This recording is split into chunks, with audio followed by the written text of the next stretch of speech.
Just for you, the listeners of Podcast Fandom, Audible is offering a free audiobook download with a free 30-day trial.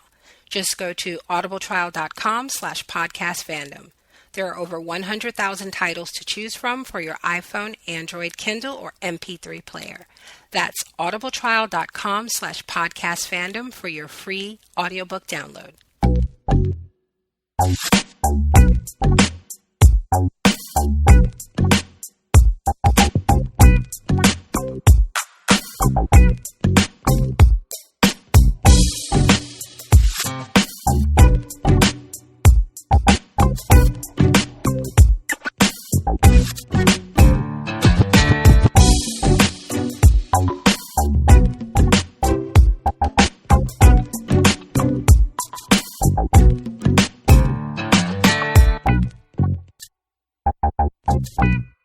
Hey guys, welcome to Podcast Fandom, the official podcast for ProjectFandom.com. I'm your host, Nina.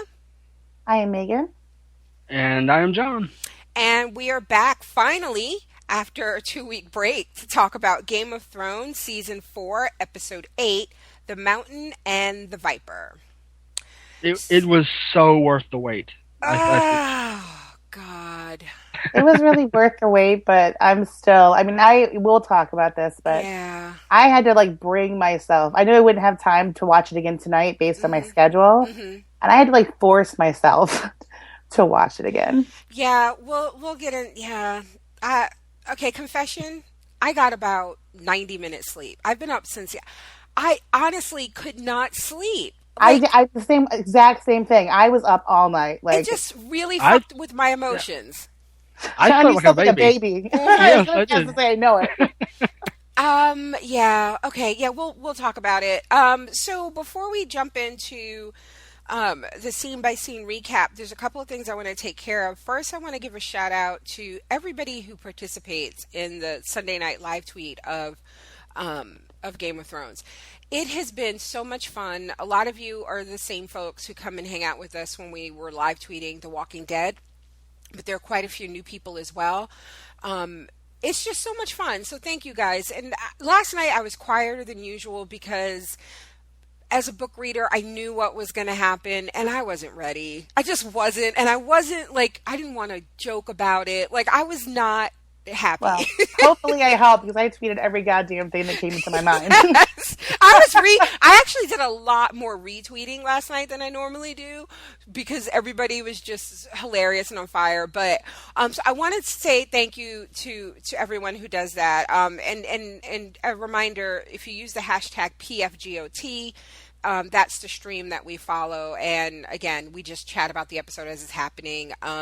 We award Tweet of the Week every week. I'll announce that person at the end of tonight's podcast. And at the end of the season, all the people who've won Tweet of the Week, they're put into a drawing for a free Game of Thrones t-shirt from our Zazzle store. And I want to say, give a shout out to brojackson.com, B-R-O, Jackson, like Michael Jackson.com. It's run by Evan Barnes. I hope he's okay with me giving out his government name. It's on his site, so I think he should be okay with it. But you can follow him on Twitter at Evan, EVAN_B. I don't know how I met Evan. It's you get followers on Twitter. You're not really sure where they come from. But he's somebody I've been chatting with online for a while now about television, and he watched the episode later last night. Most of you guys were already asleep, and I jumped back on Twitter, and he was just all up in his feelings. And I was just laughing at him, and I was like, I know, and I can't even sleep. And so we were both writing our recaps late last night, and we were both like, I don't know if I can do this. I don't know if I want to talk about this. So go check out his website. He put up I tweeted it, but I will put it in the show notes as well. Go check out brojackson.com. He has really funny insight on television shows. Go check out his Game of Thrones recaps. And I just want to let everybody know that tomorrow night I'm going to be recording an episode of the Black Guy Who Tips podcast. Kind of freaked out about it. They're kind of like Black Twitter royalty, Rod and Karen. and and he's going to kill me for saying that, but to be asked to guest on their podcast is a huge deal, and I'm actually kind of nervous about it. But they do a weekly podcast on Game of Thrones called Dem Thrones, and it's super laid back and lots of cussing and funny, and I just anticipate laughing a lot. So I will link it when it's up. But if you guys haven't already, go subscribe. The Black Guy Who Tips. I wonder why Megan and myself were not in part of that. Because we only got our 40 acres and a mule. You can't take everything from us. We're going there already. Yes. So we like to get our racial references out in every podcast. Yes. Yeah. I mean, shit, John. Can't we have anything to ourselves? No, I'm just kidding. No. No. So, and then finally, I'm also asked to guest on Bald Moves podcast covering Orange is the New Black. So, season 2 of Orange is the New Black premieres on Netflix this Friday. I believe that's June 5th or 6th. Shit, I think it's 6th. But it's this Friday. It's a 6? Okay. It's a Netflix original series. The first season's already up there. It's really good if you guys haven't checked it out. We're going to be marathoning the second season over the weekend, and I'm going to be recording over the next couple of weeks. I think I'm down for 3 podcasts to cover episodes 1, 7, and another one. I can't remember. But I'm super flattered, and awesome. I'm so nervous because... I don't know if I said this before. I mean, I wrote about them on our site, but basically they're the first podcast I ever listened to. Our friend Katoria and also Project Fandom contributor Katoria turned me on to their Night's Watch podcast covering Game of Thrones 2 seasons ago, I believe. And it wasn't until like this past year that I just basically listened to everything that they cover of shows that I like. Breaking Bad, The Walking Dead. And they're just phenomenal. They just recently quit their day jobs to podcast full time. They have a huge following. They're so professional, so insightful. I don't always agree with them, but I love listening to them, and to just be asked to even You're talking about Bald Move right now. Yes, right? yes, okay. Bald Move. Yeah. I'm just so it's going to be me and Aaron, and I'm super nervous, but also really excited. So, yeah. So. And Aaron, I believe is known as the white guy who tips. Yes. I was going to say, I'm going to start a really annoying white girl podcast called I Don't See Color, and I tip very well. Just to be an asshole, because I'm an asshole. Yes, Aaron is the white guy who tips. He'll get a kick out of that. So I will start the podcast called Just the Tip, and see, we gotta work together. This is 2014, people. Oh, sweet Jesus! Oh, God. I can't believe we haven't even talked about Game of Thrones. I It's know. hilarious. Okay, and then finally, just a reminder that I will not, as the only person on this podcast who has read the Game of Thrones books, I am not going to talk about book spoilers, spoiling upcoming things. But I will point out differences if there are any, and there were a few in this episode from the way things went down in the book. But if you've read the books and you want to talk about book spoilers, you can send those feedback to me exclusively at Nina@projectfandom.com. That's Nina at projectfandom.com. Only I will see it. And then what happens is at the end of this podcast, you're going to hear our outro music. And if you don't want to be spoiled, if you want to remain unsullied, turn off the podcast. But if you want to talk spoilers, keep listening past the music, and it's just me by myself talking about spoilers and probably yawning because I record it super early in the morning. Okay, so let's get into it. First, I want to ask you guys a question. I want you to tell me the whole truth and nothing but the truth. Did you know this was going to happen? Were you sullied? No, Okay. I did not. I will say that it was going one way, and I looked at the clock and I went, there are too many goddamn minutes left for this to be the way this is going. I've been down this road before. You're like, fuck you, so I was once. I was not sully. I did not know. Okay. I really did not know what to expect. Because going into the showdown, like of the episode, just going in before the episode, mm-hmm. knowing it was going to be the Mountain and the Viper, I felt like I felt like Oberyn was going to die. Mm-hmm. I mean, it felt like that was going to happen. Yeah, you and I we actually talked about that. Yeah. And this is Game of Thrones. I mean, it happens. Right. So my husband is unsullied, and last night everybody was like on Twitter. I thought it was a really good episode, and we'll get to that in a second. But everybody was like, "Where's my trial by combat?" I mean, the tweets with that were just flying. People were like, "Get on with it, get on with it." And I'm like, I think if anything that they've shown us from when the Red Wedding happened, when Joffrey died, when Tyrion's trial is, they're going to get all that other shit out the way, and the last 15, 20 minutes are going to be devoted to the big event. And I was fine with that, but for the first time, I didn't care. It could have never happened and I would have been fine. I was just sitting there like, I want everybody to shut the fuck up and let's just let this not happen. Because I knew, and even though I knew how it was going to happen, that how brutal it was going to be, I clutched my husband, I scratched the shit out of him. And I was so...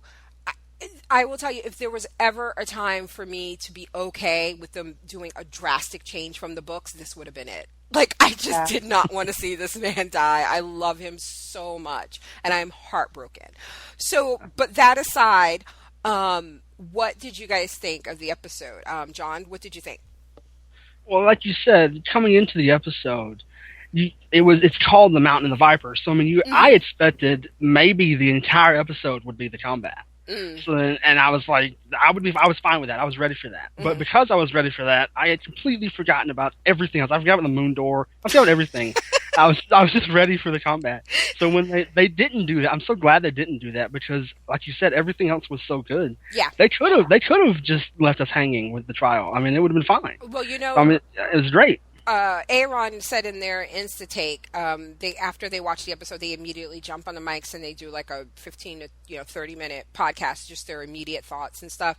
And I listened to it last night, and he was saying that the same thing. Like, people on Facebook, everybody was like, "Wait, is it gonna happen?" And people were looking at the clock, and he was like, "Shit, did I spoil people? Like, I told everybody like this was what we were gonna see, And what if they don't do it?" And there was a brief moment. I looked at the clock and I thought, maybe they are going to fuck with us. Like, maybe the episode's going to end with them, like, walking into the arena or something, and then I'll fucking lose my shit. But I was pretty sure that episode 9 is going to be solely the battle at Castle Black, so I was like, no, it's coming.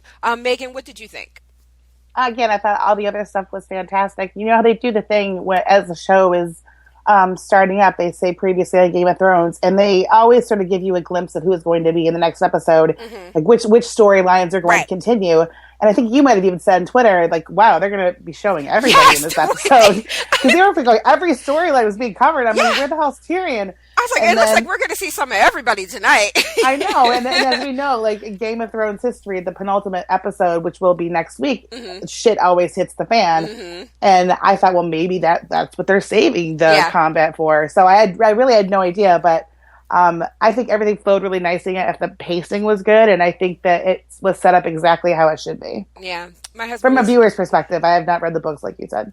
My husband came home and I was like, "Yeah, I got about 90 minutes sleep. I was up all night," and he was just because I was like wide awake when he left for work, and he was like, "What is wrong with you?" And I'm like, "I'm heartbroken." He goes, "Well, that's what you get for getting attached to a character you knew was only going to be around for like 7 or 8 episodes." I was like, "Fuck you. I didn't know that they were going to cast this guy who just totally, and like really it's Pedro Pascal. Like, honestly, I mean, he's a great character, but knowing the character from watching it, I can't imagine another actor that I said, like, no, would have been better at that. I can't think of another person. No. He owned it, and it was fabulous. Okay, so let's jump into the scene-by-scene recap. So this episode begins at Molestown, the brothel, where Sam left Gilly with her baby. And they're playing, one of the whores is sitting around there playing Name That Tune, but with burps. And they guess, there's only, like, I said it before, there's like 3 songs in Westeros. There's The Rains of Castamere, The Bear and the Maiden Fair, and like one other one I'm sure I'm forgetting about. I think this scene was like a nod to that, though. Yeah. Because it seemed like they were like, haha, he guessed the wrong one, but he guessed one of the 3. Yeah, yes, exactly. And so, yeah, she's burping it out because she's classy like that. Holy hell. This woman, and then she stands up and she starts like, it was like a Friars Club Rose. Like, she was just going around the room talking shit. She's like, I thought you were a eunuch. Yes, she was talking hockey puck? She was talking mad shit. So she goes into the other room and she gives Gilly a hard time about her baby crying. So this is the same woman who called Gilly out for being a wildling when Sam first brought her there, right? The one Yeah. that kind of sounds like Osha when she talks. Yeah. So she gives Gilly a hard time because the baby cries and she can't sleep. Gilly is a little tough now. She was like, don't put your hands on me. Gilly's seen some shit. I was like, okay, I like this. Yeah, and they address that later after their attack. They address that, yeah. Mm-hmm. And Gilly recognizes the owl hoots outside as not really owl hoots. She knows that this is like wildlings' signals for attacking, I guess. And Owl. what? Sorry, it's just owl hoots. Sounds funny. Owl hoots. Wait, what should I say? Owl. Yeah, I don't know. It just sounds funny. Okay, owl hoots. I'm sorry. Did I put too much New York on it? But so she goes and she hides with the baby, and then they played that. Okay, I don't know if this is the Fens music or if it's the Wildlings music. I just remember in the season premiere, the first time we saw the Fens when they came walking around, and that music started. That's the music they played in this scene, and it's terrifying. They give zero fucks. Like. Yeah. There's no mercy. Yeah, they're just murdering. Like, it's their job. Like, that's all they want to do is slit throats and impale people on shit, and that's what happens. And then not only are they badasses though, but everyone in this whorehouse is clearly drunk too. Yeah. So they're in no shape to defend themselves anyway. No, not at all. Right. And so Gilly, Ygritte finds Gilly hiding with the baby. And, we've just seen Ygritte kill like 3 people on her way back there. And she hears the baby kind of cooing. And we don't know what she's going to do. And she ends up... Yeah, so she puts an arrow through the baby's head. Exactly. Right. And she shushes. She tells Gilly to keep it down. And she leaves. And we see there's like blood coming out of the ceiling. Like, it's awful. So were you guys surprised that Ygritte let her go? No. And I don't really know why. I just think that at that point when she saw her, the whole point of her spying her there is that she's just going to give her a pass. Do you think that she recognized her as a wildling? No, right? There's really no I don't think so. Yeah. I was a little surprised that she did that because, I thought that she had gone past that soft spot that we saw before. Mm-hmm. She kind of had it with Jon Snow. Right. Now she's kind of lost it when she lost him. Mm-hmm. So I was a little bit surprised, but I'm glad she did it because I didn't want Gilly and the baby to die. That was sad. I kind of wanted them to teach Sam a lesson. I'm just being honest. And also I will tell you, when that baby was making those little cooing, I was like, girl, Papa Titty in his mouth. Like, even if you're not lactating, Papa Titty in that baby's mouth if you want to live. Even if you just find a dead whore and get her titty, it's fine. Something.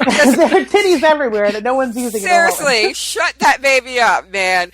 So, okay, so then we go to the wall, and they've clearly heard about what happened at Molestown, and we learned that 3 of their brothers were there, and it's Sam and John and Pip and Dolores Ed, and they're all talking about, the horrible thing that happened there. And one of them is like, well, they weren't supposed to be there. And he's like, so they deserve what they got? It was like Blackjack, and it was like 2 others. I didn't write down all the names. But so we learned that they lost 3 of their brothers there because they had snuck out and, was at the brothel when they shouldn't have been. And then John is basically saying, listen, we can't go after them because that's what they want. We have to stay at the wall.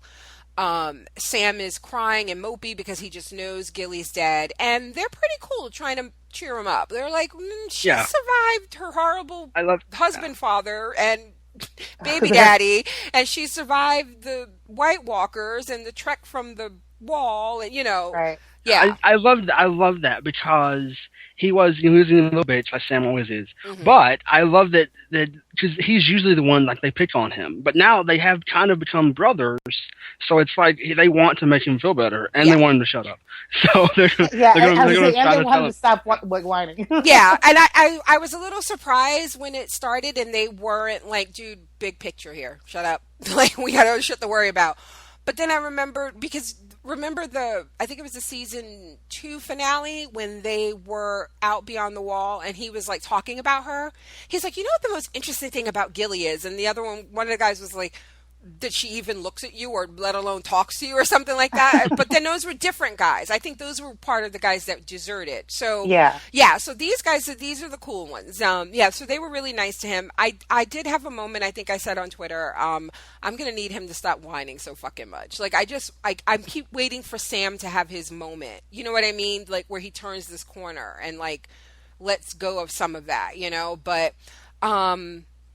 Yeah, so then we learned too that they're down to 102 men, and they suspect that Mance's army is going to be 100,000 strong. So yeah, that's daunting. That's for sure. Shit doesn't look good. And one of them says, "If you're the last one to die, burn me, because once I'm done with this world, I don't want to come back." Yeah. Because that's the other scary thing is that we know they come back, you know? Mm-hmm. So, okay. How about closing that tunnel now? Yes. Yes. Jesus. So then it's Laundry Day in Marine, which I found very interesting that, so the Unsullied are like in this like lake and they're bathing and like washing their armor and clothes and stuff. And then, you know, a few feet away, there's Missandei and the other women like washing their clothes, butt ass naked, and Grey Worm is kind of eyeing Missandei. Mm-hmm. Yeah, as much as I don't want to see castrated dudes naked, I mean, it doesn't really make sense for us to see them half clothed and to see the women naked. I mean, this is another instance of Game of Thrones kind of being titillating when they don't really need to be. Yeah. I felt like it was uneven. Like, if you're going to have the naked women, why aren't the guys naked? It doesn't make any sense. She has the better body. Did you see her standing there? Well, but that ass. Yeah, seriously. Good Lord. Can we just, maybe as a woman I'm not supposed to do this, but holy shit.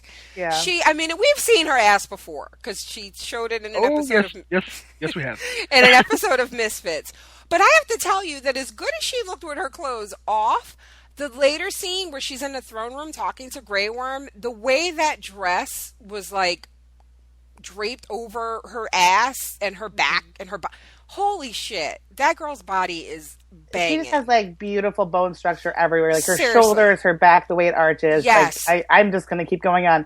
No, just kidding. Seriously, but honestly, it's she looked good. Yeah, I would say the though, house. Yeah, seriously.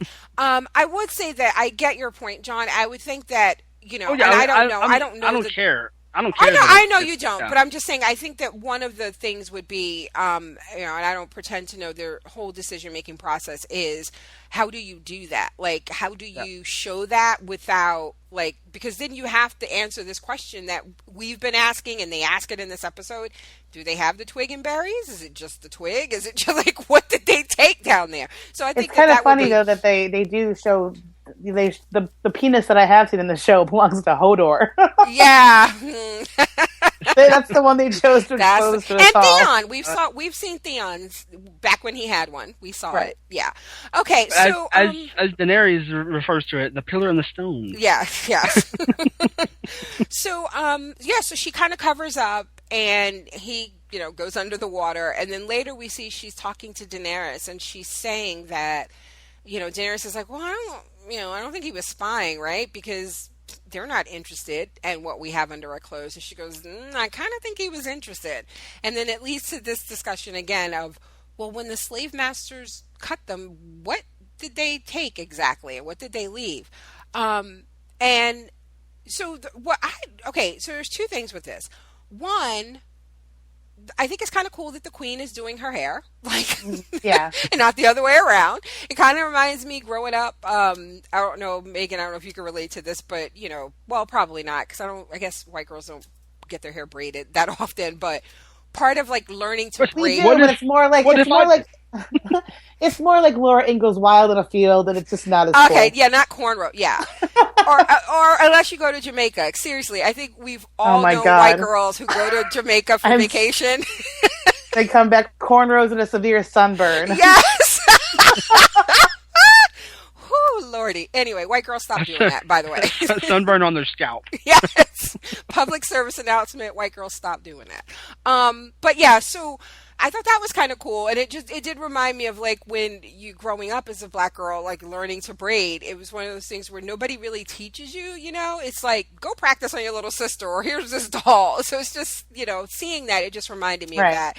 But then the other thing is, so it seems to be this really big debate online. I've listened to some other podcasts from the very beginning when people were trying to figure out, well, are they or aren't they? Like, are they flirting? Like, does he like her?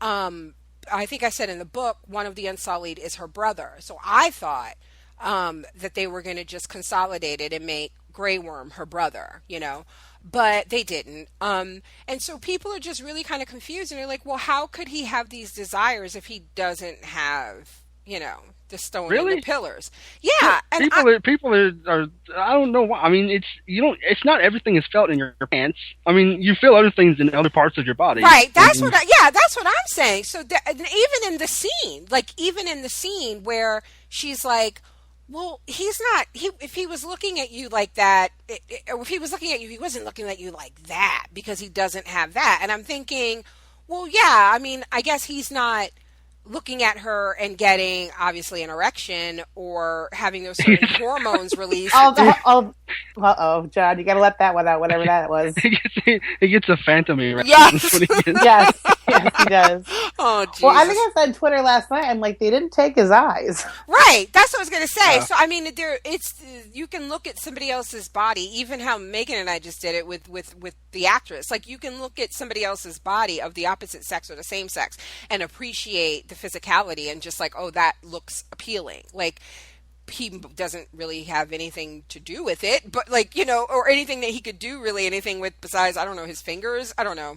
But anyway. And I feel like I really like this romance the show is building, because it does bring up these questions, and it does put more weight, at least for me, on like his romantic feelings toward her. Like I think he probably has feelings for her that aren't sexual. Like, he actually likes her. Right. So I mean that's, it changes it from like we see all the sex like with Oberyn and Tyrion, and we see like how that is played in the show. And I like that the show is bringing this side into it. Yeah.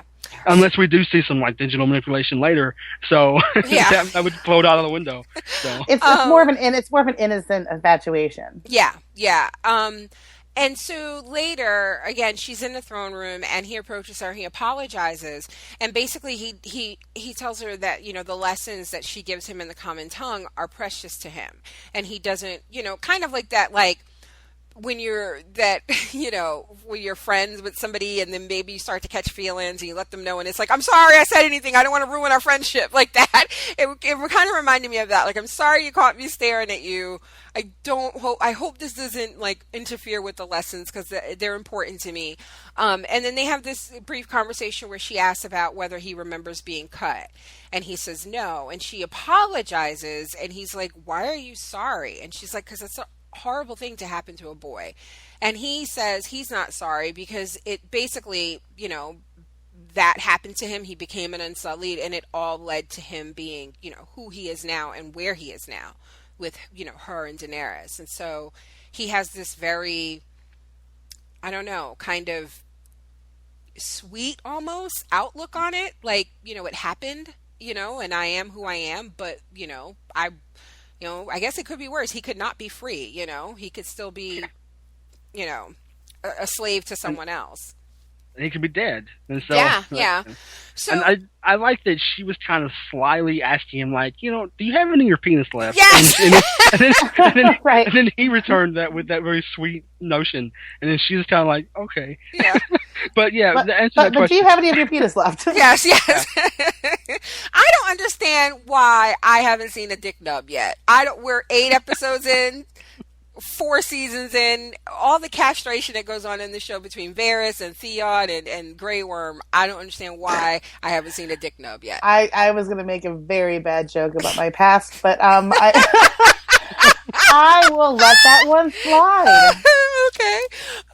Okay, so then let's go to Ramsay. Ramsay, okay, so I got this wrong, and I don't think I said it on the podcast, but I think I put it in my recap on the site, and I never went back to change it, because fuck it, I'm lazy and I'm busy. But I thought when Yara came to rescue him, they were already at Moat Cailin. That they just didn't show Theon and Theon and Ramsay and his crew overtaking Moat Cailin. So the last time we saw them, Ramsay was, Roose was like, go take Moat Cailin for us. And then the next time we saw them, they were at some place and he was, having sex and Theon was in the kennels. So I don't know, was that supposed to still be the Dreadfort? Like, where were they when Yara tried to... I was under the impression it was the Dreadfort, and I'm pretty sure that those episodes also showcase that in the opener.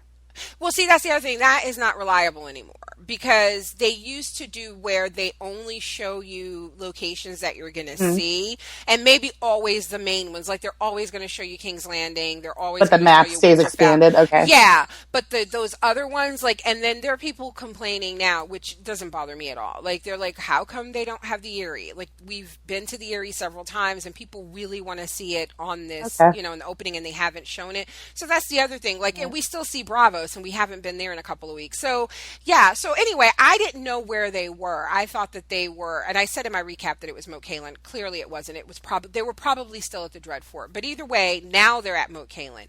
And Ramsay wants Theon to, this is what he was talking about, and I was questioning you guys, like, what castle do you think? And I was thinking of something else, which we'll talk about at the end of this scene, but he wants him to go inside and, be who he really is, right? He wants him to be Theon, and he's all suited up, and he's covering up his little flayed fingers, and he's like, go in there and tell your Ironborn brethren, you're going to go in there and get Moat Cailin for me. And we don't exactly know what his instructions are. But basically he goes in and he says, listen, if you leave, if you put up the white flag and surrender, Ramsay will let you guys all go back home. Like, you're sick. Moat Cailin is basically a hot ass mess. There's like some plague going around. It was like horrible. So Theon goes in there. And what did you guys think about him proving who he was? Because they clearly didn't know who he was. Like, he had to introduce himself, and then it was like, how do we know that you're really Theon? And Theon basically just says, I was there when my dad bent the knee to Robert Baratheon, and like and what is dead shall never die, and like he talks about swearing to the drowned god and all that. But I was like, in this time, and we've seen this a few times now with Sansa, with Arya, it's like, you can really just say you're anybody, right? Like, if people, because there's no internet, there's no pictures, it's just, So Google imaging. Yeah, it's just, he just say, okay, he's the prince of Taking a street view of Moat Cailin. Yeah, exactly. So basically, he tells them, if you, surrender, you can go, like, he won't kill you can just go home. And the guy who is speaking for the group coughs blood in Theon's face. And basically, he's about to tell Theon where he can stick this, truce that Ramsay's offering, when Theon starts to freak out a little bit, right? Like, he's shaking and shit. I loved it. I loved all of this because we had questioned whether or not Theon was faking it. Yeah, and I'm really glad he wasn't, mm-hmm. and because it wouldn't have made sense for him to have been faking it. So I like that he went in there and he actually did what Ramsay told him to do. I mean, unless he's still faking it, which would still not make any sense. Wait, but what do you mean faking what? Faking that he's Reek and he doesn't know that he's Theon. Okay, yeah. Yeah, and so like you said, the guy saw right through it. He was like, "You're his pet now. I know exactly what you're doing." Mm-hmm. And he was and like you said, Theon was about to break because he said something like, when it started, where he called him, "Are you a woman?" Yeah. That's what broke him, and he starts to crumble. Yeah, and before he can just completely lose his shit, one of the other Ironborn kills the guy doing the talking, and he's like, "Look, he don't speak for all of us. This letter here, I can't read, but are you telling me that this says I love that he couldn't read. Yeah. John and I know that plight too well. Yes, exactly. Yeah. But I love that guy, like you said, he coughed blood into Theon's face, and then when he was stabbed in the head, blood just spurted out of him. Yeah. So it's like he was so swollen and with blood that it was just ready to burst out of him. Yeah. I love that. Yeah. And it's kind of reminded me of what happened to Theon at the end of season 2, which is like he should have seen this coming, but he's so broken. We understand why he didn't. But basically, Ramsay is doing the same thing. Like, we know now that Ramsay was the guy blowing the horn when Theon was inside with Maester Pycelle, and he was like, "I'm going to kill that guy out there blowing the horn." And so he did the same thing. He told his Ironborn, listen, you give it up, you guys can go home. So when Theon was like, what, we're gonna, women will say our names when their lovers are inside of them, and we're gonna go out in this blaze of glory, and they're like, clonk over the head, nope. They're like, I thought he would never shut up. Let's go home. And then we know they never made it home. Like, Ramsay had them all killed too. So basically it reminded me of the same thing, except now it's this guy, and he's like, he doesn't speak for us.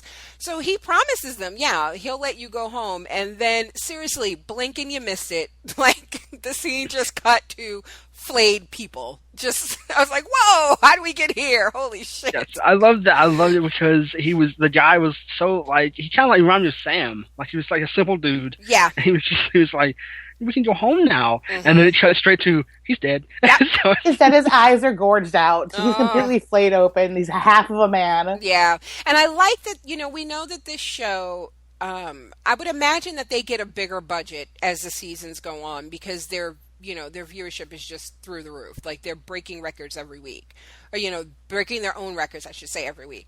And, but we, there are certain things that the show has done where we can tell that they are, saving their budget for the dragons and, the White Walkers. Yeah. And stuff like that. And so they've been really clever, I think, in shooting. So even when Daenerys took over, Astapor, when she got her Unsullied, the way that was filmed, like, you got the impression it was this big thing, but it was really kind of simple, tricks of the camera and stuff.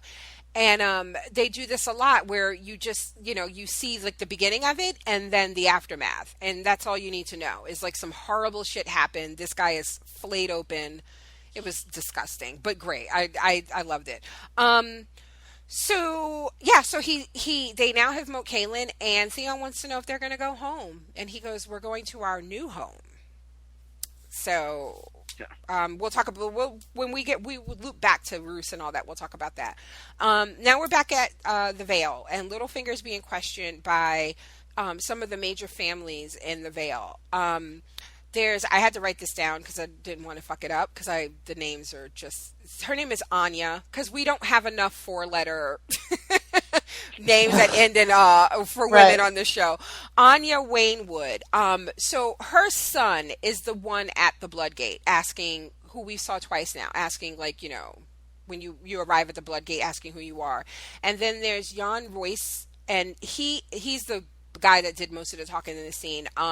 So his son was the one killed at the very first scene of the very first episode.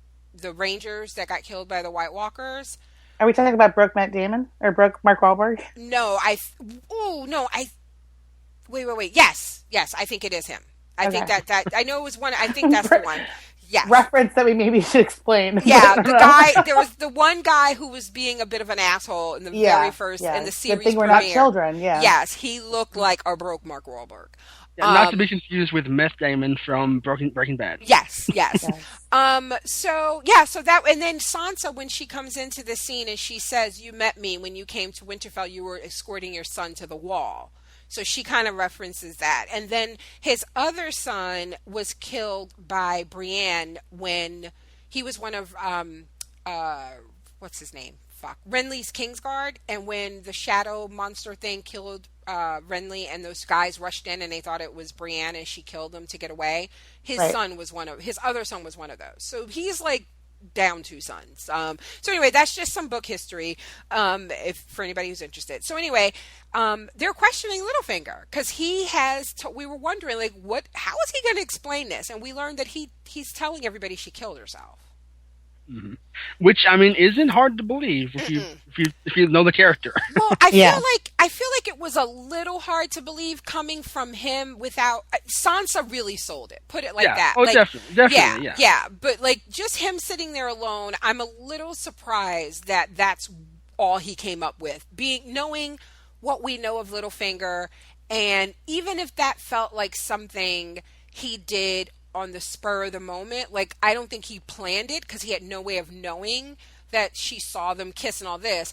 I do think he planned on killing her eventually. So this might have just like stepped up his timetable, but it just really feels out of character for him to do something, so spontaneous. And then if you're going to do it, like I thought his lie would be better. And they lay that out to him. They're like, look, you arrived here, then you married her, and now she's dead. Yeah. And in the books, there is a singer, I think, who was in King's Landing who, nobody could know about Shay and Tyrion. And I think she was friendly. Like, I don't think there's anything going on, but she was friendly with this bard. And Tyrion had him, I think, beaten up and like kicked out of the Red Keep, like, get the fuck out of here because he was jealous.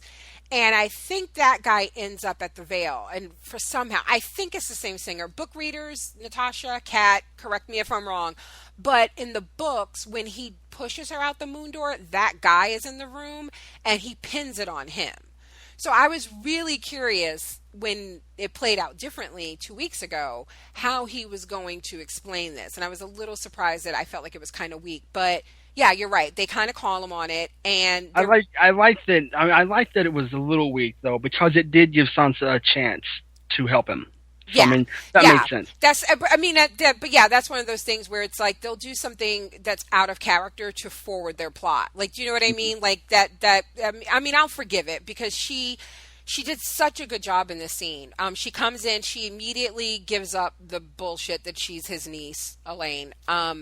And she tells him who she is, and she basically mixes some truth with a lot of lies, Like the best way to lie is to give a little bit of truth. Yeah. And and I think Sophie Turner did such a great job in this scene. I feel like she was like, fuck y'all, Peter Dinklage ain't the only one who can act. Like I didn't get this job just for my looks, And she made me...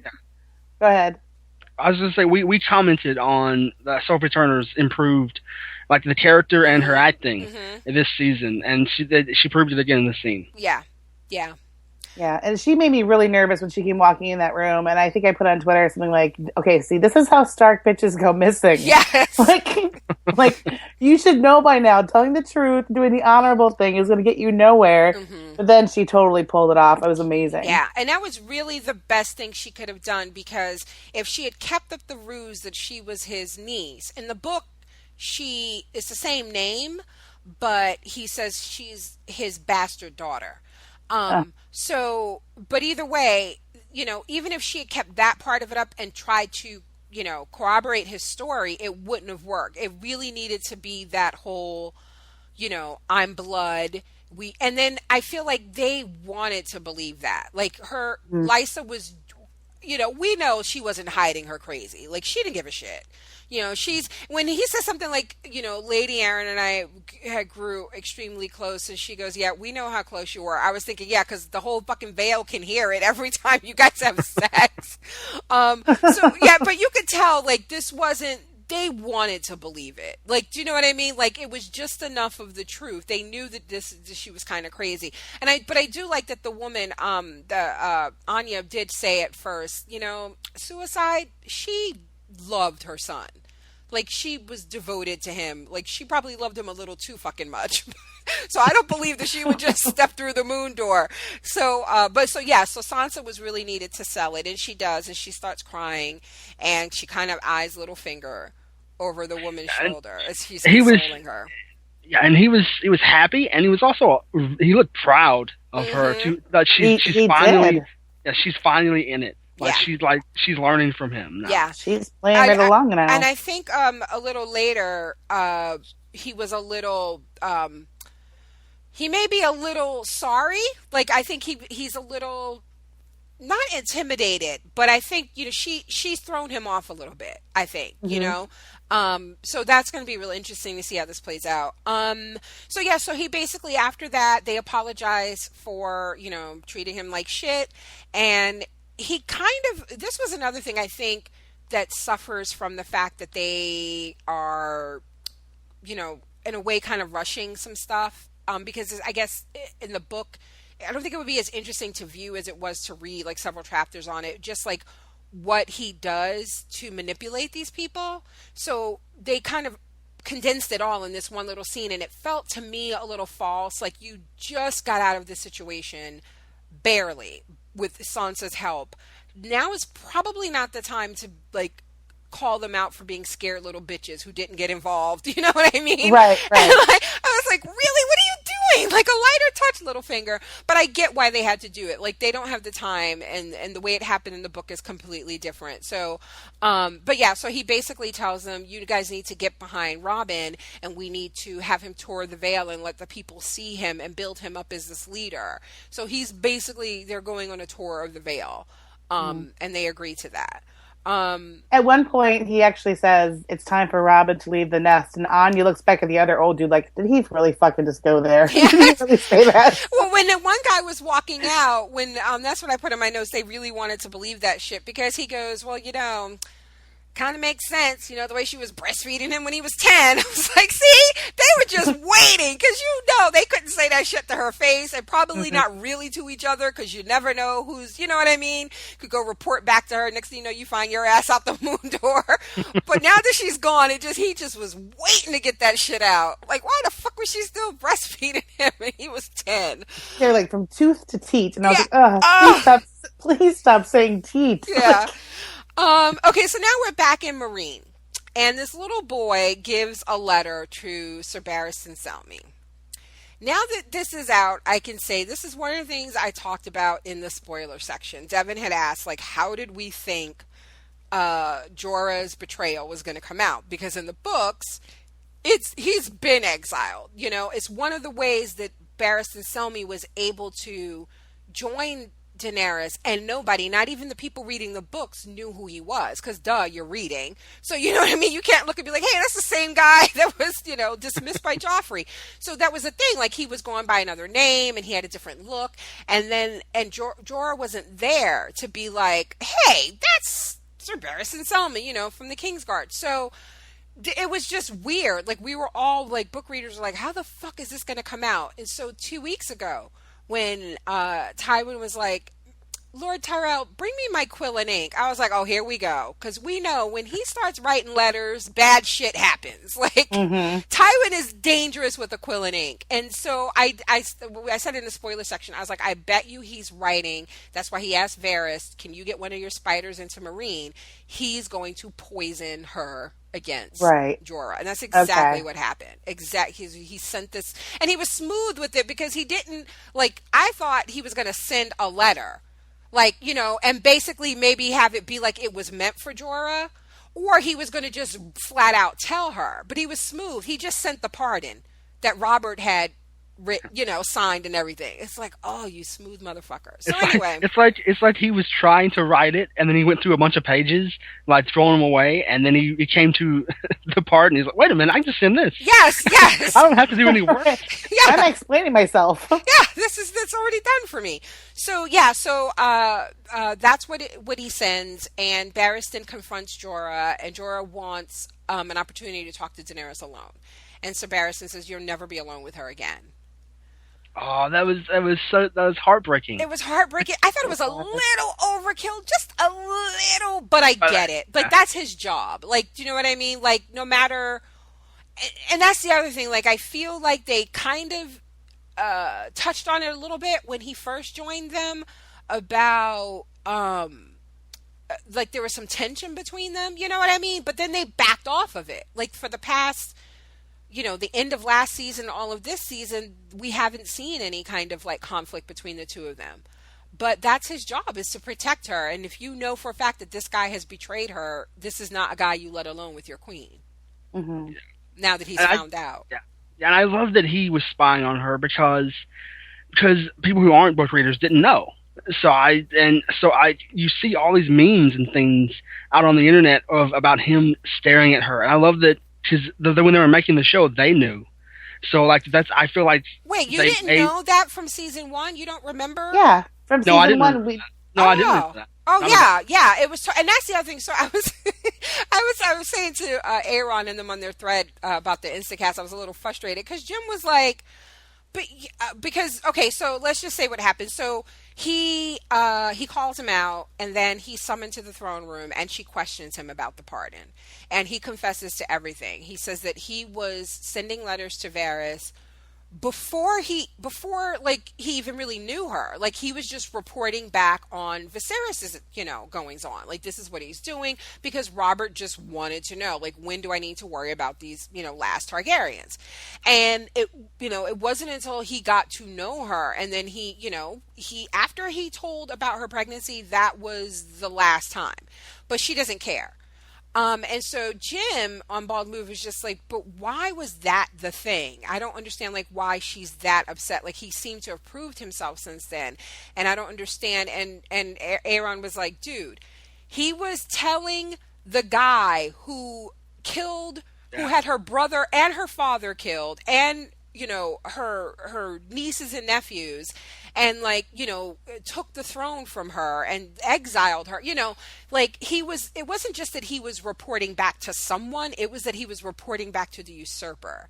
Right. And so in season 1, that was I think it was the episode The King's Road, which was the second episode of season 1, when they're going to King's Landing. Ned and Robert stop to eat on the side of the road, and they're talking about that, and he's saying that she married this Dothraki. We need to take care of it. And Ned's like, she's a little girl and she's across the sea, and the Dothraki don't like the water, and we'll worry about that when it comes to it. And then they had that really big fight because he wanted to kill her when he found out she was pregnant. And Ned was like, I am not going to sign off on you killing a young pregnant girl. So yeah, it was very clear that he was in season 1, and that's how he knew about the poison wine and all that. So yeah. It was right before. It was right before they're walking through that marketplace when she's actually fully pregnant, where somebody gives Jorah a note, right, saying like, your services are no longer needed. Yep. We're about to kill her. You're done. The spider or whatever Varys' nickname is. Yeah. They tell him, well done. So he received his pardon. Yeah. But then he felt bad, and that's why he stopped her from drinking the wine. That was years ago, and there's so many things happened. I just forgot. Okay. So she doesn't forgive him. He begs for forgiveness. He tells her I love the part where they're just talking over each other, and she's like, you spied on me, you told my secrets, and he's like, I have fought for you, I have killed for you.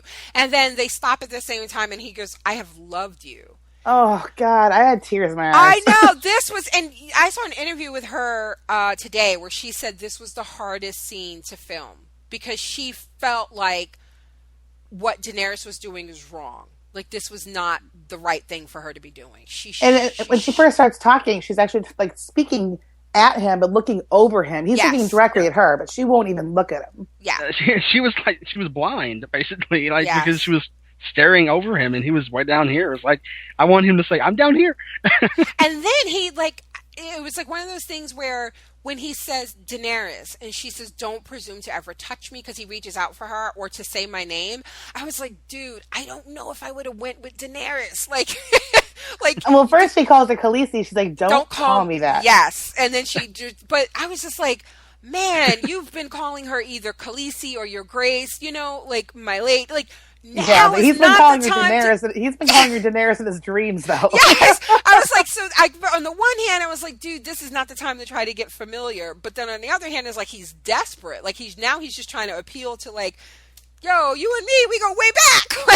He was trying to reach her on a personal level. Yes, because he was so desperate. She was like, don't call me Khaleesi, and he pulled out her business card. He was like, you got so many names. Right. I can just pick another one. Okay. So she tells him the unburned? I don't know.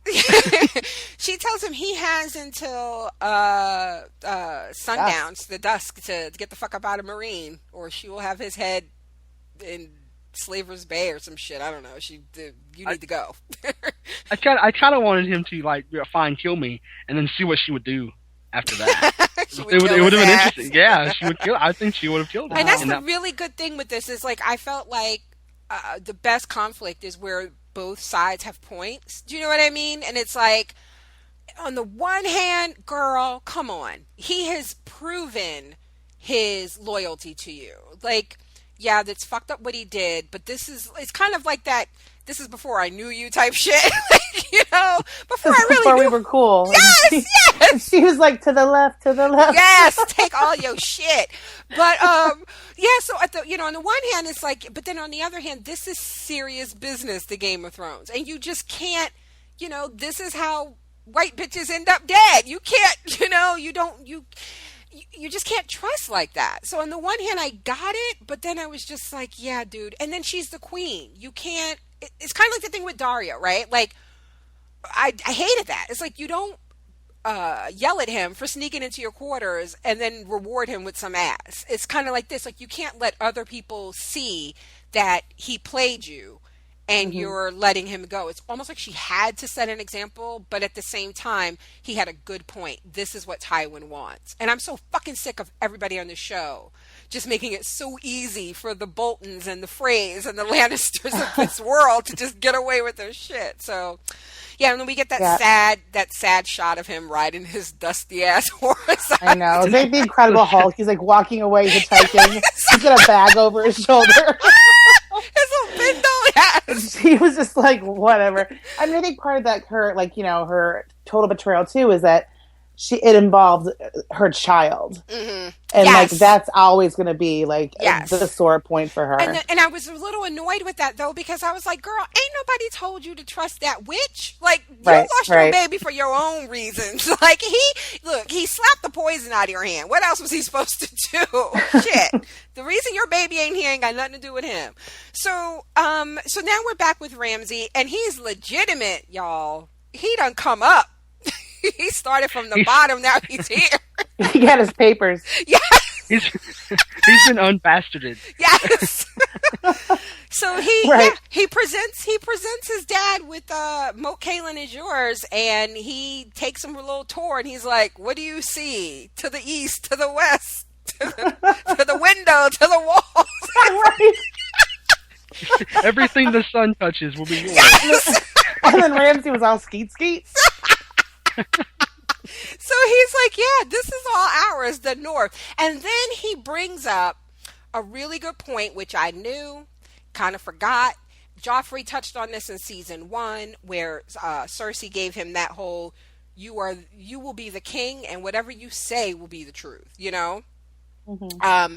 That whole thing where the North is bigger than all that other shit combined. Like, Ned Stark really had it good up in the North where, nobody was really bothering him. He was running shit. So now Roose... It's basically like Canada, is what it is. Yes! Roose is the Warden of the North, and now that Ramsay is legitimate and no longer a Snow, he's a Bolton, that means that, if something happens to Roose, he is now the Prince of Winterfell, like the Lord of Winterfell. Right. So. And I liked that. I mean, and Ewan Rian is, I hope I say his name correctly, but he's such a good actor. I felt because he's crazy on the show. Ramsay's crazy, but I feel like in this scene he channeled his craziness into loyalty for his father. I love that. It felt genuine. Yeah. Like he was really telling him, I'm going to honor your name. Yeah. And you could tell the devotion was there. Yeah. And this is what we talked about even in, I think, the second episode of the season, John, where you were saying that, you could see where he lords that over him. You know what I mean? Like, he kind of toys with him. This whole, one day you'll you won't disappoint me. Like, one day you will do right by me, that type of thing. And so he said to him, I think he said when he found out what he did to Theon, he was like, I place too much trust in you. Like, because clearly you can't handle it. So we saw that this is something that, he's crazy regardless, but it adds another layer to it. These things that he's willing to do to get his father's approval. And here now he has it. And not only that, he's been, made legitimate, and he is the heir to, and I don't know, it's just something about the fact that now he is Robb Stark. Do you know what I mean? Like, this is Robb shit. You can't have Robb shit. He's Robb Stark in haircut only. Right. So they head off, and did you guys notice where they're headed for? No. That's Winterfell.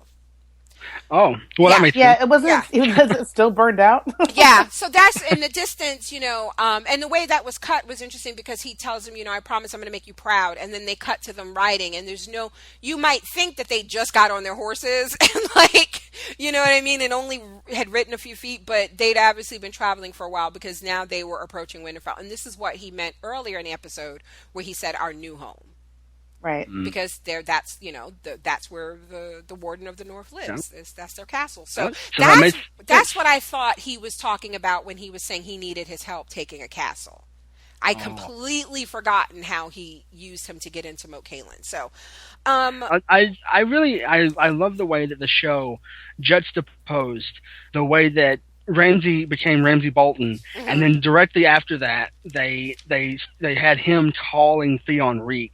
So I mean, it showed that he just got his name, and it goes right to Theon who lost his name. Oh yeah, and he tells him, I like that. I like when he told him before he went in there. He was like, "Yeah, but who are you really, Reek? To the day you die, to the day you're decaying in the ground." Yes. Yeah. So now we're back at the Vale. Littlefinger questions Sansa. He wants to know why she lied, and basically her response is, she kind of did it for herself too, because if they found out what he'd done, they would have put him through, they'd have executed him, and then they would have executed her, and she ain't about that shit. She's like, look, I done seen enough of my family. I'm learning. Right. So now I'm not going to watch my fake uncle die too. Right. Yeah. And I like now and this was what was smooth too. It's kind of like with the same thing with Arya, where I think there's a certain safety now too in her letting people know who she is, like important people, these, the main families of the Vale. Because now there's, I think, how can I say this? Like, he's probably will be so quick to do something to her. Do you know what I mean? Now that they know that she's someone of importance. Do you know what I mean? And this whole thing with, her being a legitimate, someone with a legitimate claim to the North still being alive and being in their possession. And now we see they got the Vale, which is, super protected and vast in its own right, that there's its value in her letting them know who she is. That was really, really smart of her. And when she says to him, I know what it is that you want, and he goes, what do I want? And she just kind of like parts her lips a little bit and looks at him and looks down back at her embroidery and looks up. What do you think that meant? He loves her dress, is what it means. I couldn't tell if she was saying, because, and that's what I thought was also kind of dangerous, because didn't he just tell her a few episodes ago, you don't let people know what you want, because then they won't know they won't know your motives, why you do anything, if they don't know what it is that you want. And then she says, well, what do you want? And he says, I want everything. So I was like, is she just basically reminding him of that conversation and saying, yeah, I know what it is that you want, and I'm proving myself valuable, and, we're going to need to be in this shit together? That's the way, was she acknowledging, you want this, you pervy perv? Well, I think that I sort of thought that she's like, look, I'm sort of like you said, I'm getting it now. I need to play this along with you. You did save my life. This is the only way I can make it. I got nobody. Yeah. Nothing. Okay. But also, I also made a joke on Twitter, I think, where I was like, Peter was like, when you stood up for me, that was really kind of hot. Like, thanks for doing that. But still is kind of like, he has like that whispery creepiness about him. He's still a creep. Because like like what you just said, you don't know what his overall picture. And that's why I feel like it could go either way, right? Like, so either a really smart play on her part, which is why I'm glad that other people know she is who she really is. Yeah. But then it's also a little dangerous because it's like, So I couldn't tell. It seems like he was kind of looking at her out of, all right, underestimated you a little bit. All right, you won this one. But also a little bit, okay, now look, don't get cute. Like, there's a little bit of admiration on Yeah. top of like you're not really, you might think you're 2 steps ahead, but Yeah, I got my eye on you. Yeah. Yeah. I think that he wants everything, and she is part of that. She is part of everything. Okay. Yeah. So then outside, Arya and the Hound are approaching the Blood Gate, and there's a really interesting conversation before they get up to the gate. Arya's lamenting the fact that she's not going to be able to kill Joffrey because somebody else beat her to it. The Hound brings up again how poison is a woman's weapon, like, and that there's really no honor in that, and she tells him that's your stupid pride and that's why you'll never be a great killer, which I thought was kind of foreshadowing the shit with Oberyn later. Oh God, I almost forgot that happened. Anyway, and then there's a brief mention of the fact that his neck is kind of bothering him, and he says it's just a flea bite, but she's like, yeah, that flea bite is why you've been walking slower. right. So Yeah. You should have let me burn it. I love that, because he should have let her burn it. You should have let her burn it. Yeah. Yeah. So they approach the Blood Gate, and And she's like, how do you know she's going to pay? And he's like, family, honor, all that horse shit. So when they get up to the gate, they learn that Lady Arryn died 3 days ago, and the Hound's face is like, are you fucking kidding me? And Arya just busts out laughing. Now, this is not in the books. And this was when they were walking. I said to Donnie, "Where the fuck are their horses?" Because I was like, "Why aren't they? What happened? Why aren't they on their horses?" Then I realized where they were, and I was like, "Oh, right, you can't take it, and it's rocky." And then I was like, "Oh my God, they're at the Vale," because this does not happen in the book, and Okay. I don't know what the fuck is going to happen. Like, I'm like, your sister's inside. Your sister's inside. Yeah, So, yeah. So she just busts out laughing because basically she's like, if I didn't have bad luck, I wouldn't have any fucking luck at all. Like, I love that, because it's funny that she does it. It's a funny thing because she's also laughing at the Hound, right? And Yeah, all the trouble that he's gone Because through. when she looks, that's the best part, right? Is when she kind of looks up at his face and laughs harder because He's like, you should see your face right now. Yeah, but I think it's also telling, though, because even though she didn't actually ever meet Lysa, which she says in the scene, but she's kind of, she's seen so many people in her family die that she's not really affected by her family members dying anymore. She just laughs it off. Yeah. It's like, especially someone she really didn't know. Yeah. So then we go. Oh, and another thing what I loved about her laugh, and I've said this before, and I'll probably say it a whole bunch more times when we podcast, because when it happens, I love it. But again, the simplest things I think are the hardest to act, because then it looks like you're acting. This laugh, it's really hard to pull off that whole, I'm laughing at something that's not really funny, but if I'm laughing because if I didn't laugh, I'd just cry, maybe kill myself. You know what I mean? Like, we saw that in the episode Crawl Space of Breaking Bad with Walter. You know what I'm talking about. Under the house. That whole maniacal, that's really hard to do without looking like you're trying too hard to laugh uncontrollably. And I thought she did that brilliantly. The actor who did Joffrey, I'm drawing a blank on his name, but he was laughing in the scene when he died. Jack Gleason. Yeah, Jack Gleason. And he didn't. He did a great job as the character throughout the series, but in that scene when he was laughing, it felt fake. Yeah, it did. It felt really fake. You're right. So inside, Littlefinger is talking to Robin, and Robin clearly doesn't want to go because we know he's been told his whole life how protected he is and how important it is for him to be, at the area and not out there, and it's dangerous, and he doesn't want to die. And I was a little surprised. It's been 3 days. Considering how attached, no pun intended, they were, I thought he would be a little bit, like in the books, he was more broken up. And this was just kind of like, okay, where are we going? Do we have to go? Because my mom was dead. Like, he seemed a little cool with it, or a little more than I would expect. But I love this because he's saying, he doesn't want to go. And he tells him, Littlefinger tells him, everybody dies. Don't worry about it. Worry about your life. He's like, you can die in your bed. You can die on your horse. It could come at any time. So it doesn't make sense to worry about it. Worry about your life. Take charge of your life for however long it lasts. That's what it means to be the Lord of the Vale. And I just love that philosophy. It was like one of the uncreepy things he's ever said. So like it just, I felt like he really believed it, and it was good advice, I thought, and Right. I just really liked that. I think it's the callousness or uncaring way that Robin deals with his mother being dead. I think it's consistent though with the way, like, when Sansa got there and she was like, "Oh, your father's dead, my father's dead too," and it was kind of the same kind of feeling that he had. Yeah, exactly. Like he just doesn't have, like, that's where I was. Yeah, and I mean, yeah. Something's not right with that kid. I don't know what it is, but he's not all together. Give him a gift, he throws it right at the goddamn moon door. Yeah, seriously. So then Sansa comes walking down the stairs in her first day of school clothes. Those were her special fucking clothes. I don't know where she got them. That was from, like, the Maleficent line. Yes! I don't know where the fuck she got it, but she looked, and she dyed her hair. It's like she went into Lysa's closet. Yeah. Like, you won't be needing this anymore. None of this shit. Yes.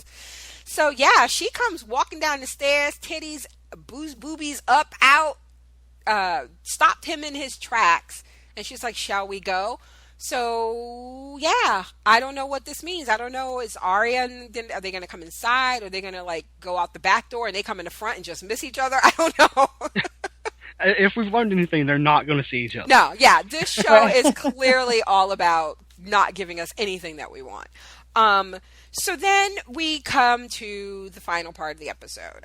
It begins with Tyrion and Jaime in Tyrion's cell, and Tyrion is telling this story about, there's a couple of things. First, he talks about, the Red Viper. Like, has anybody, seen him fight? Like, you don't get a name like that without being, like, a good fighter, right? And Jaime's like, "I've never seen him fight." And Tyrion's like, "Oh shit, I'm dead." The fuck, I'm dead. He's gonna die. I'm gonna die. And then he tells this story about their cousin who was dropped on his head by his wet nurse when he was a baby, and he was, like, clearly, like, brain damage from it. He was simple, they said. And all this boy did was sit and kill beetles with a rock for hours on end. And Tyrion became obsessed with it, like, wanting to know why he did it and what he did and how, what a horrible thing it was. Like, all of these beetles were being killed. And Jaime's like, people, men, women, and children die every day. Who gives a dusty fuck about some beetles? Unfortunately, you would know it, but I don't work with the kind of people that I can use that phrase the day after I hear it. But I've been wanting to use that all day, so it's just drive me crazy. Our friend Kat said on Facebook last night, she was like, "I got to figure out a way to work who gives a dusty fuck into conversation real soon." So he talks about this story, and he says, like, he never got an answer. The kid seemed to have a purpose in what he was doing, but he never got an answer. And he just kept making that noise and killing them beetles until a mule kicked them in the chest and killed him. So what do you think the point, there's two things in this. One, I want to know, what do you guys think the point of this story was? And I thought it was really telling when he talks about there's a word for when you kill family, like when you kill, there's matricide and there's suicide when you kill yourself and all this. He goes, there's there seems to be a word for killing all members of your family. And Jaime goes, cousin. There's no word for killing cousin. I'm like, yeah, you would know, fucker, because he killed his cousin in season 2. But yeah, so what do you think? What do you think the point of this story was? I think it really illustrates the world that they live in and how little they care about killing. Like it not just bugs, but now there's a trial by combat, and somebody's going to die just because of that. And that's what I took from it. Was that it really illustrates what the world they live in does, and how it deals with murder and how they don't care about killing people. I felt like it was a poke at George R.R. Martin. Really? Yeah, I feel like he was just saying, like, you know what? Some people kill just to kill. There doesn't really have to be a reason. And I feel like when he was saying that, like, 8 million people side-eyed the fuck out of George R.R. Martin last night. No, but yeah. Some men just want to watch the world burn. Right. Yes. I felt a little bit of a throw to Cersei in the conversation, just because him maybe still wondering, like, how easy it is for her to murder family, and really, she has her own reasons in her own head and why she wants him dead, but yeah, I don't know, he's just wondering, like, Jaime can't champion him because he's not a strong fighter. Cersei wants him dead. His father's not sticking up for him. It's just, why am I the one being crushed on the rock? I wonder if Jaime could have taken, now seeing the mountain in action, because prior to this we saw him jousting, right? And we saw how that ended. The poor horse lost his head. The little squire got a spear through the neck. But that's jousting. We've seen him pulling people out to be tortured at Harrenhal in season 2. We've seen him just for no fucking reason, just killing prisoners a couple weeks ago. Smashing beetles. Yes, just smashing beetles, basically. So this week, seeing actually him fight, like being, kind of burdened with all that armor, I found myself wondering, wow, could Jaime have taken him? I don't think so. I think that Oberyn's style of fighting, which I love, because it's like, it's Sun's spear, and he has a spear, and in the very first episode when he asked about, when Tyrion asked Podrick about the house sigils as they were coming in, and he asked him about, do you see martels? Is something like a red sun pierced by a yellow spear, or maybe it was the opposite or whatever. But we hadn't seen it, and I love that there was like this air of mystery around it, right? Like why do they call him the Red Viper? Which we know from reading the books, but how is this? I think his style was uniquely the dancing. Yeah, right. Almost. Exactly. The spinning and just tiring him out. It just worked to his advantage. He does have those quick strikes and evasive action of a Viper. Mm-hmm. I mean, that's how a Viper fights. So I mean, that's how it happens. Yeah. So I guess that's how you got the name. Yeah, but just seeing, like, I don't know, the mountain didn't seem that impressive to me. He didn't seem fast. It just seemed like there was a lot of things working against him being that big, and that he had brute strength, but it slowed him down. Yeah, and so I just found myself wondering, maybe Jaime could have taken him, but now are we to think that Jaime is still expected to hold his deal that he had with Tywin before? Oh no. Okay. I don't think so. I think that's I think that's off the table. That was the impression I got. That was part of the whole. Yeah, because last week, remember, a week before, he was like, I made a deal to keep your ungrateful little head on your ungrateful little body. Right. Now you would fuck that up. Right. So, okay, so. But about the Tyrion speech, if I could just say one more thing, I think that speech really, it kind of encompasses the entire character. Because it shows his thirst for knowledge and the way that he cared more about learning and books than he cared about, like he mentions, like the Tywin would say things about, the thrones and everything, and he was like, I don't care, all I thought about was the beetles. Yeah, he could hear that sound, instead of the flapping of the dragon's wings and all that. Yeah. I think that really encompassed the entire character, and I think every time you see something like that from any show where they give an actor and a character one more scene like that, it feels like a final moment. Oh, yeah. Like they're giving them one more time to shine. So I think they're making you feel like he's going to not make it. Okay. That's interesting.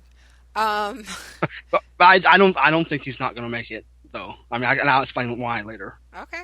That's interesting. I'm going to hold you to that. One last thing. So Natasha last night on Facebook and I think I saw her tweet about it, but then, she said it on my thread on Facebook, because after the episode ended, I said on Facebook, this is how you know George R.R. Martin doesn't give a fuck about you, your feelings, or anything you stand for. He doesn't. He don't give a fuck if we're happy. She was like, she had a problem with them making fun of, a lot of people have a problem with the word retarded. I do not. But I will not use it for those who have a problem with it. Except one time. I kind of say what I want. But anyway, I think in the terms of the show, they called him simple.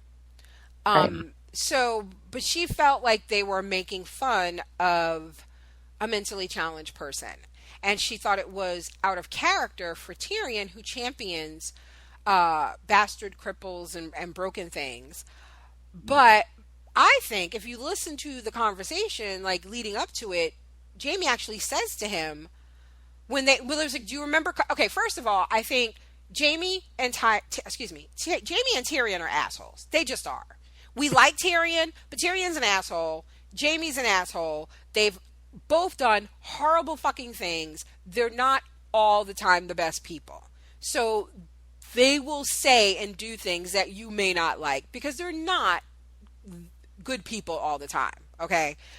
That's out of the way. But I think that when two brothers are sitting there and you have that one cousin and you're like, remember Cousin Olsen? And he's like, yeah, oh no, and they were making that sound. I didn't take it as them making fun of a mentally challenged person because he's mentally challenged. I thought they were just like, yeah, remember this kid, like all he would do is sit there smashing these fucking Beatles, making that sound. It's like the recall. Do you know what I mean? When you're sitting around with somebody that you grew up with and you're like, remember that time we went to so-and-so, and then people shout out the same thing at the same time, like that one thing about that person or that time that it makes you think of.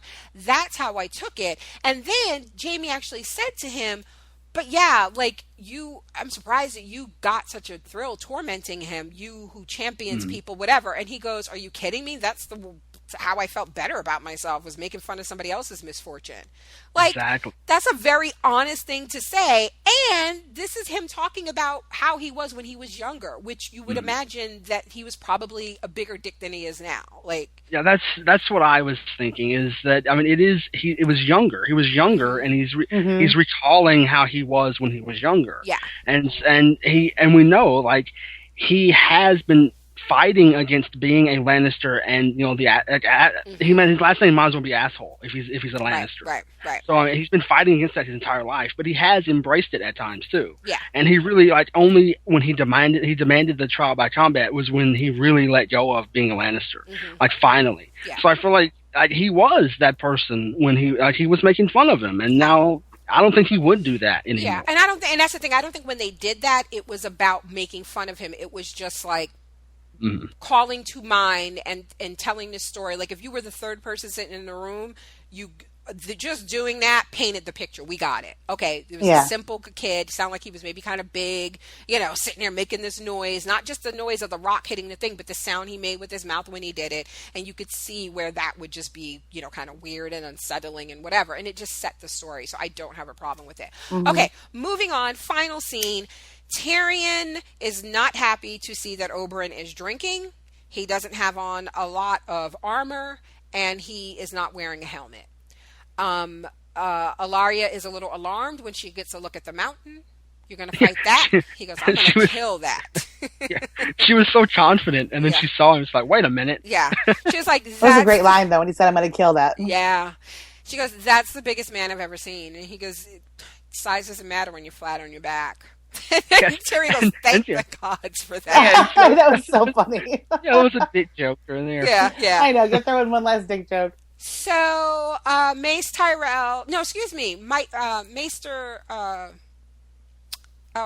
Pycelle.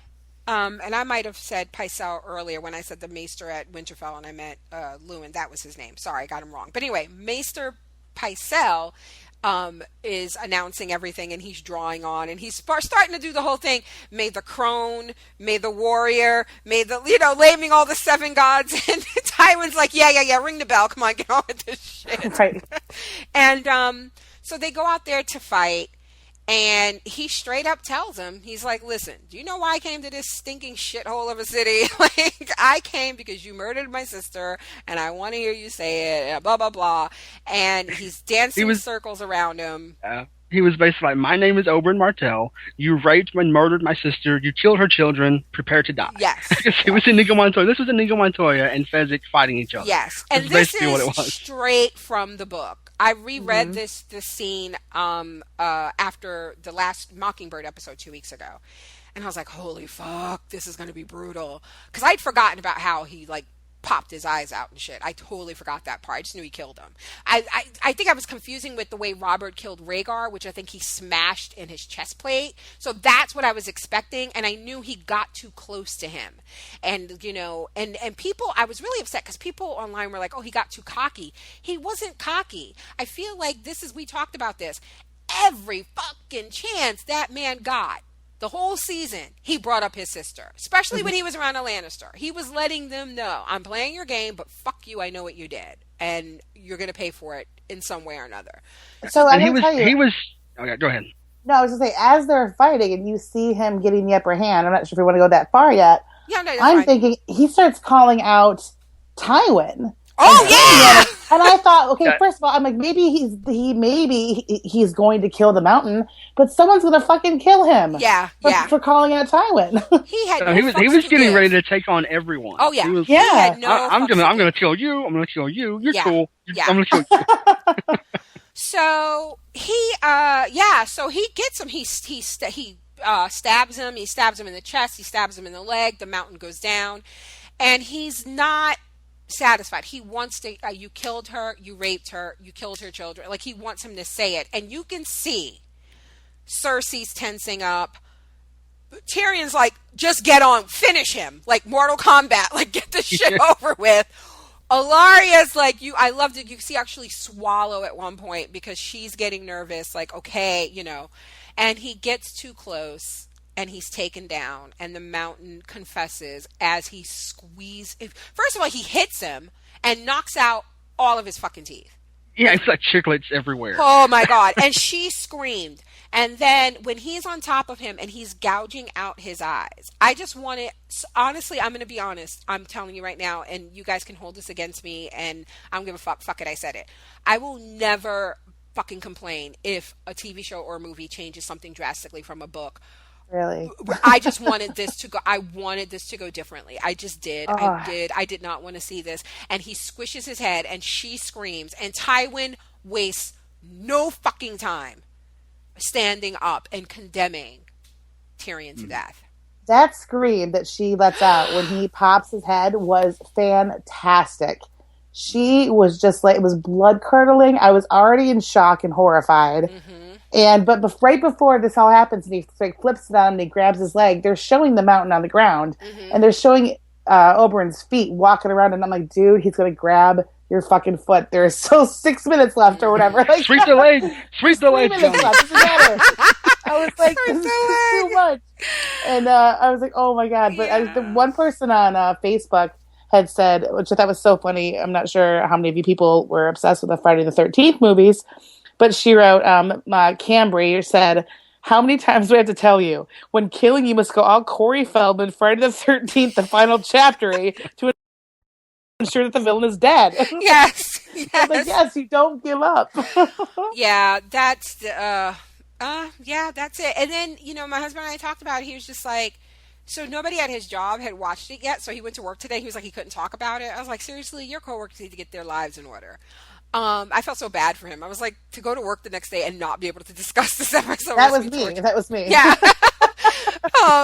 But yeah, so he was saying to me before, he left so that I could record this, he goes, I think it's also kind of a testament to George R.R. Martin's storytelling that these things can keep happening where the heroes are not winning, and yet people are like, still like, when's the next book and what's the next episode? Like, and I was like, yeah, it is. And I don't know. To me, this feels like, I've made it 39 years and I've never really been in an abusive relationship. This is my first abusive relationship, is me in Game of Thrones. I don't know why you do me like this and why I can't quit you. And on Twitter last night, another friend that I think I retweeted it had said, something to the effect of, I'm not quoting him, but he was like, this week on Game of Thrones, in quotes, I fucking hate the show. I'm never watching this again.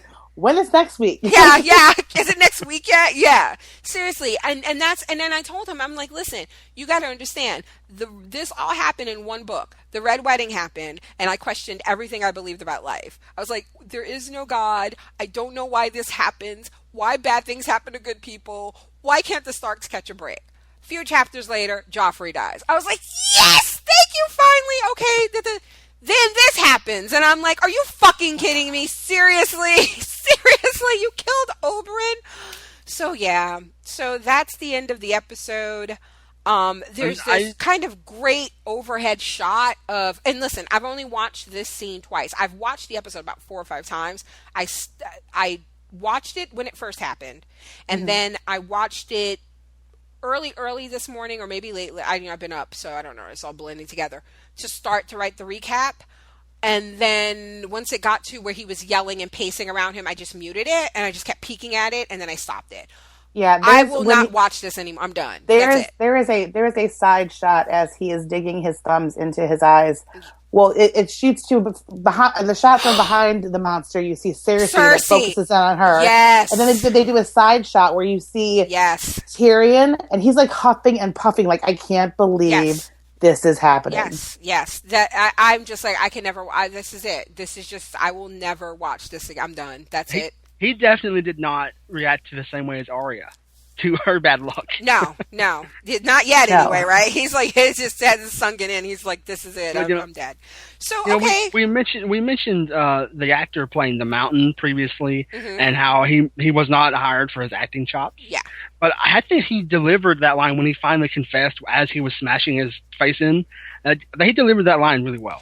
I think it was just one line, so it was good. I think that for me it was kind of adequate, and I just think that it just helped that he still had the helmet on and stuff. So it was just a voice. You know what I mean? It was like this booming, menacing voice. Like did he have the helmet on when he said that? I thought so. Didn't he? I don't think so. No, because Oberyn knocked his helmet off. Okay, I might have been peeking through my hands. Yeah. He had a hand helmet on. Yes, it was my fingers kind of blocking him out. His face. Yes. But yeah, I was thinking throughout the fighting though that they really haven't given him much to do but be physically imposing. Like, do you know what I mean? Like, clearly they found, and then I think it was Pedro Pascal on his Instagram. He said something like, "This guy is like 6'8" and 450 pounds. That's insane. Yeah, that's fucking insane. There's been a picture going around with the two of them where the actor playing the Mountain is flexing his muscles, and he's like 7 times just the size of Pedro Pascal. It's weird. I have that on my Facebook wall. I'm pretty sure my friend Chuck shared that with me, but yes. Yes, I just shared it shortly before we started to record, and yes, honey, Pedro. And I read an interview with him. He's not he doesn't have an accent at all. No. He doesn't have an accent at all. He made up that accent for that, and then they asked for this role, and then they asked him, how do you think that's going to play? Like, because they announced, we reported on this on our site a couple weeks ago, that they're scouting locations in Spain. And so people are like, okay, well, where is that going to be? Like, what's that going to represent? And there's speculation that either we're going to go to Dorne, which I think, I don't think it's spoilery to say that there has to be some sort of reaction to this. Like, I think there's been some casting news about possible other Dorne characters, right? Or no? Yes. Okay. He has 8 daughters. They're called the Sand Snakes. So there's there's pretty good. I don't think it's spoilery to say, listen, they set up all season that Dorne it's kind of like Winterfell, right? Or the North. Like, it's its own entity. It's vast. They have their own army. They're not one to fuck with. They've been separate from this shit for a long time because of what happened to Elia.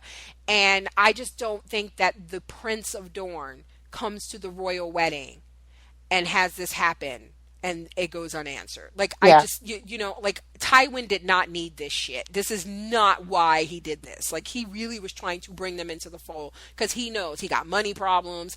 Daenerys got fucking dragons and Unsullied and Dothraki. You know what I mean? Like, he needs a united front, and right now it's not. So, so he was saying, so they were saying to him, listen, how do you feel that they're maybe going to Dorne and they're going to cast people, and now they have to have this accent that you made up? And he goes, all right, that's sorry. Like, he's like, that's on you. Yeah. I already got my last paycheck. Right, I'm done.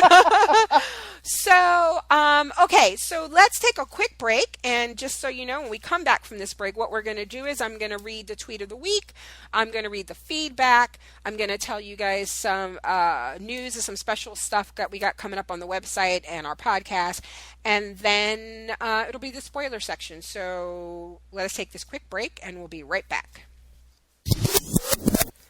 Hey guys, did you know that you can support our website and our podcast just by shopping at Amazon? Go to projectfandom.com/Amazon and we will receive a small portion of your total order. It doesn't cost you anything extra. We get that little bit from Amazon's profits. Pretty cool, huh? Super easy, and it's a great way to support us, help us keep the podcast going, and help us do all the fun, crazy contests that we come up with. So if you like the podcast, you like the website, consider using our affiliate link for your shopping needs. Again, that's projectfandom.com/Amazon. Now back to the show. Okay, so we're back. Again, like I said at the top of the show, hang out with us on Twitter every Sunday night. We only have 2 more Sunday nights this year to season 4. Oh, God, these 10 weeks, they go by, well, in this case, 11, so fast every year. And then we just sit there and be like, why isn't it next year already?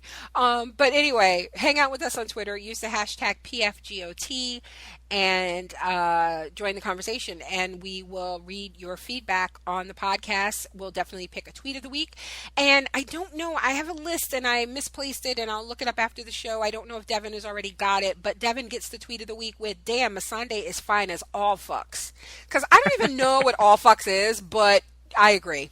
She's fine. It's what she is. Yes. So there's there's somebody I follow. I don't think he follows me back, but he's fucking hilarious. His name is Dragonfly Jones, with a Z on the end, not an S. Dragonfly Jones on Twitter. Come on, Dragonfly, follow Nina. I know, right? What the fuck, man? That's a badass handle too. I'm Dragonfly Jones. I know. Maybe I shouldn't talk shit. But I favorited his tweet because it was so funny. He goes, and check out Sansa being interesting for the first time in her Meg ass life, because he calls her Meg from Family Guy. Oh my God, that's so funny. I heard Meg ass life. I love it. And then there was one more. I thought, no, wait, maybe that was it. So yeah, so there were a lot of good ones. Like I said, there was a lot of like, why is the world so awful? What the fuck just happened? I can't take this. It was a lot of distress last night on Twitter, but Devin gets tweet of the week. So our feedback, I'm going to go to our Facebook wall because we share my recap every Monday, and we encourage you guys to comment on it, to read it on the podcast, and you guys delivered yet again. So let's see. I'm going to start from the bottom. Now I'm here. I couldn't resist. Okay, so Christopher Nicholas says, all I can say about this episode is damn. Just damn. Is that a Florida Evans damn? Damn. So let's see. I guess we should go up to Rosie. No, wait. She was on Good Times, right? Yes. Or yeah. So, this episode was not Good Times. No, it really wasn't. It was the exact opposite of Good Times. John, you would know that if you were on Black Twitter. Yeah. If we allowed such things. I kind of did know that though. So. Rosie said, I really just have one question to add. Did anyone else get an Inigo? What is his name? Inigo Montoya. Inigo Montoya. Is it Inigo? Yes, yeah. People I think often say indigo, but no, it's Inigo. Inigo Montoya vibe during the trial by combat. Yes, everyone did. Everyone was getting that vibe from him from the first episode when he walked in with revenge on his mind, revenge and threesomes and 4 ways, but he was revenge. looking for the 6-fingered man. Yes. Yeah, and so Katoria says, yeah, I was picturing Mandy Patinkin in the entire fight. Robin says. She goes, I sought out this post to say exactly that. Everybody's co-signing that. It was actually a distraction during the fight, but I'm hoping it'll end up on t-shirts the way Hello has. Oh, I probably butchered that. I haven't seen The Princess Bride in many, many years. I actually liked it. Even though that's definitely the vibe you got from it. I liked that the fight was escalating and he was saying it louder and louder. Yes. And again, it is a very similar scene to The Princess Bride, but I liked that because it was so intense for me. Yeah. And that's why I kept looking at the clock. I'm like, hurry up. Like I said, it's word for word from the book. He just kept repeating that shit over and over again until he killed him. So then Katoria says, if fuck my life was a saying in Westeros, that would have been Arya and the Hound's mantra last night. Fuck my entire existence, right? She says Grey Worm and his enlightened and glass half full attitude about being unsullied is admirable. I've had an issue with them pushing the 2 black servants towards each other because it seems convenient. They are treating their story delicately, and I was moved by their interaction in the throne room. Are they leading us to believe that Grey Worm may have not been cut?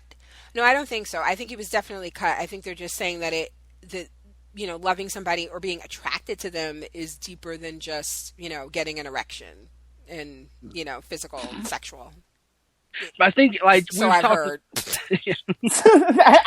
I've heard tell this in storybooks. Yeah.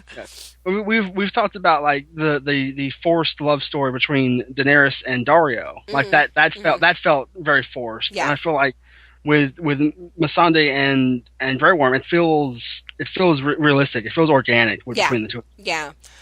She says, I know Ser Jorah was a spy for the crown, but he was stuck between a rock and a hard place. I shed a tear when he said he loved her, and she wouldn't even look him in the eye. That was the worst breakup on TV.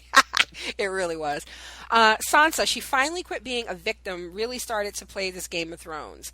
It's a shame Jaime and Tyrion have spent so little time on the show together. They have such great chemistry and an affinity towards each other. They really, really do. They really do.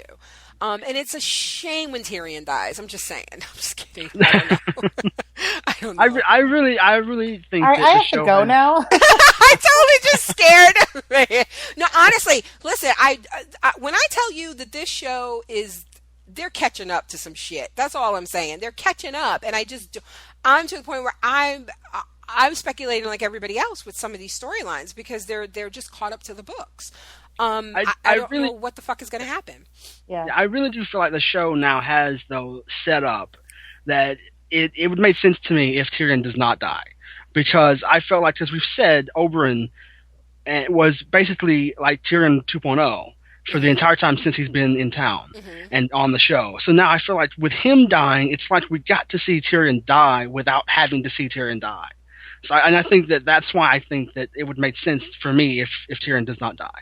Do you think, so this is interesting because this came up on my thread last night and I answered it because it didn't occur to me that I was being spoilery. Like, I just was just like, yeah, how did you think that didn't happen? But then, like, more people kept saying it and I was like, wait a minute, is that ambiguous? So let me ask you guys, do you think the mountain is dead?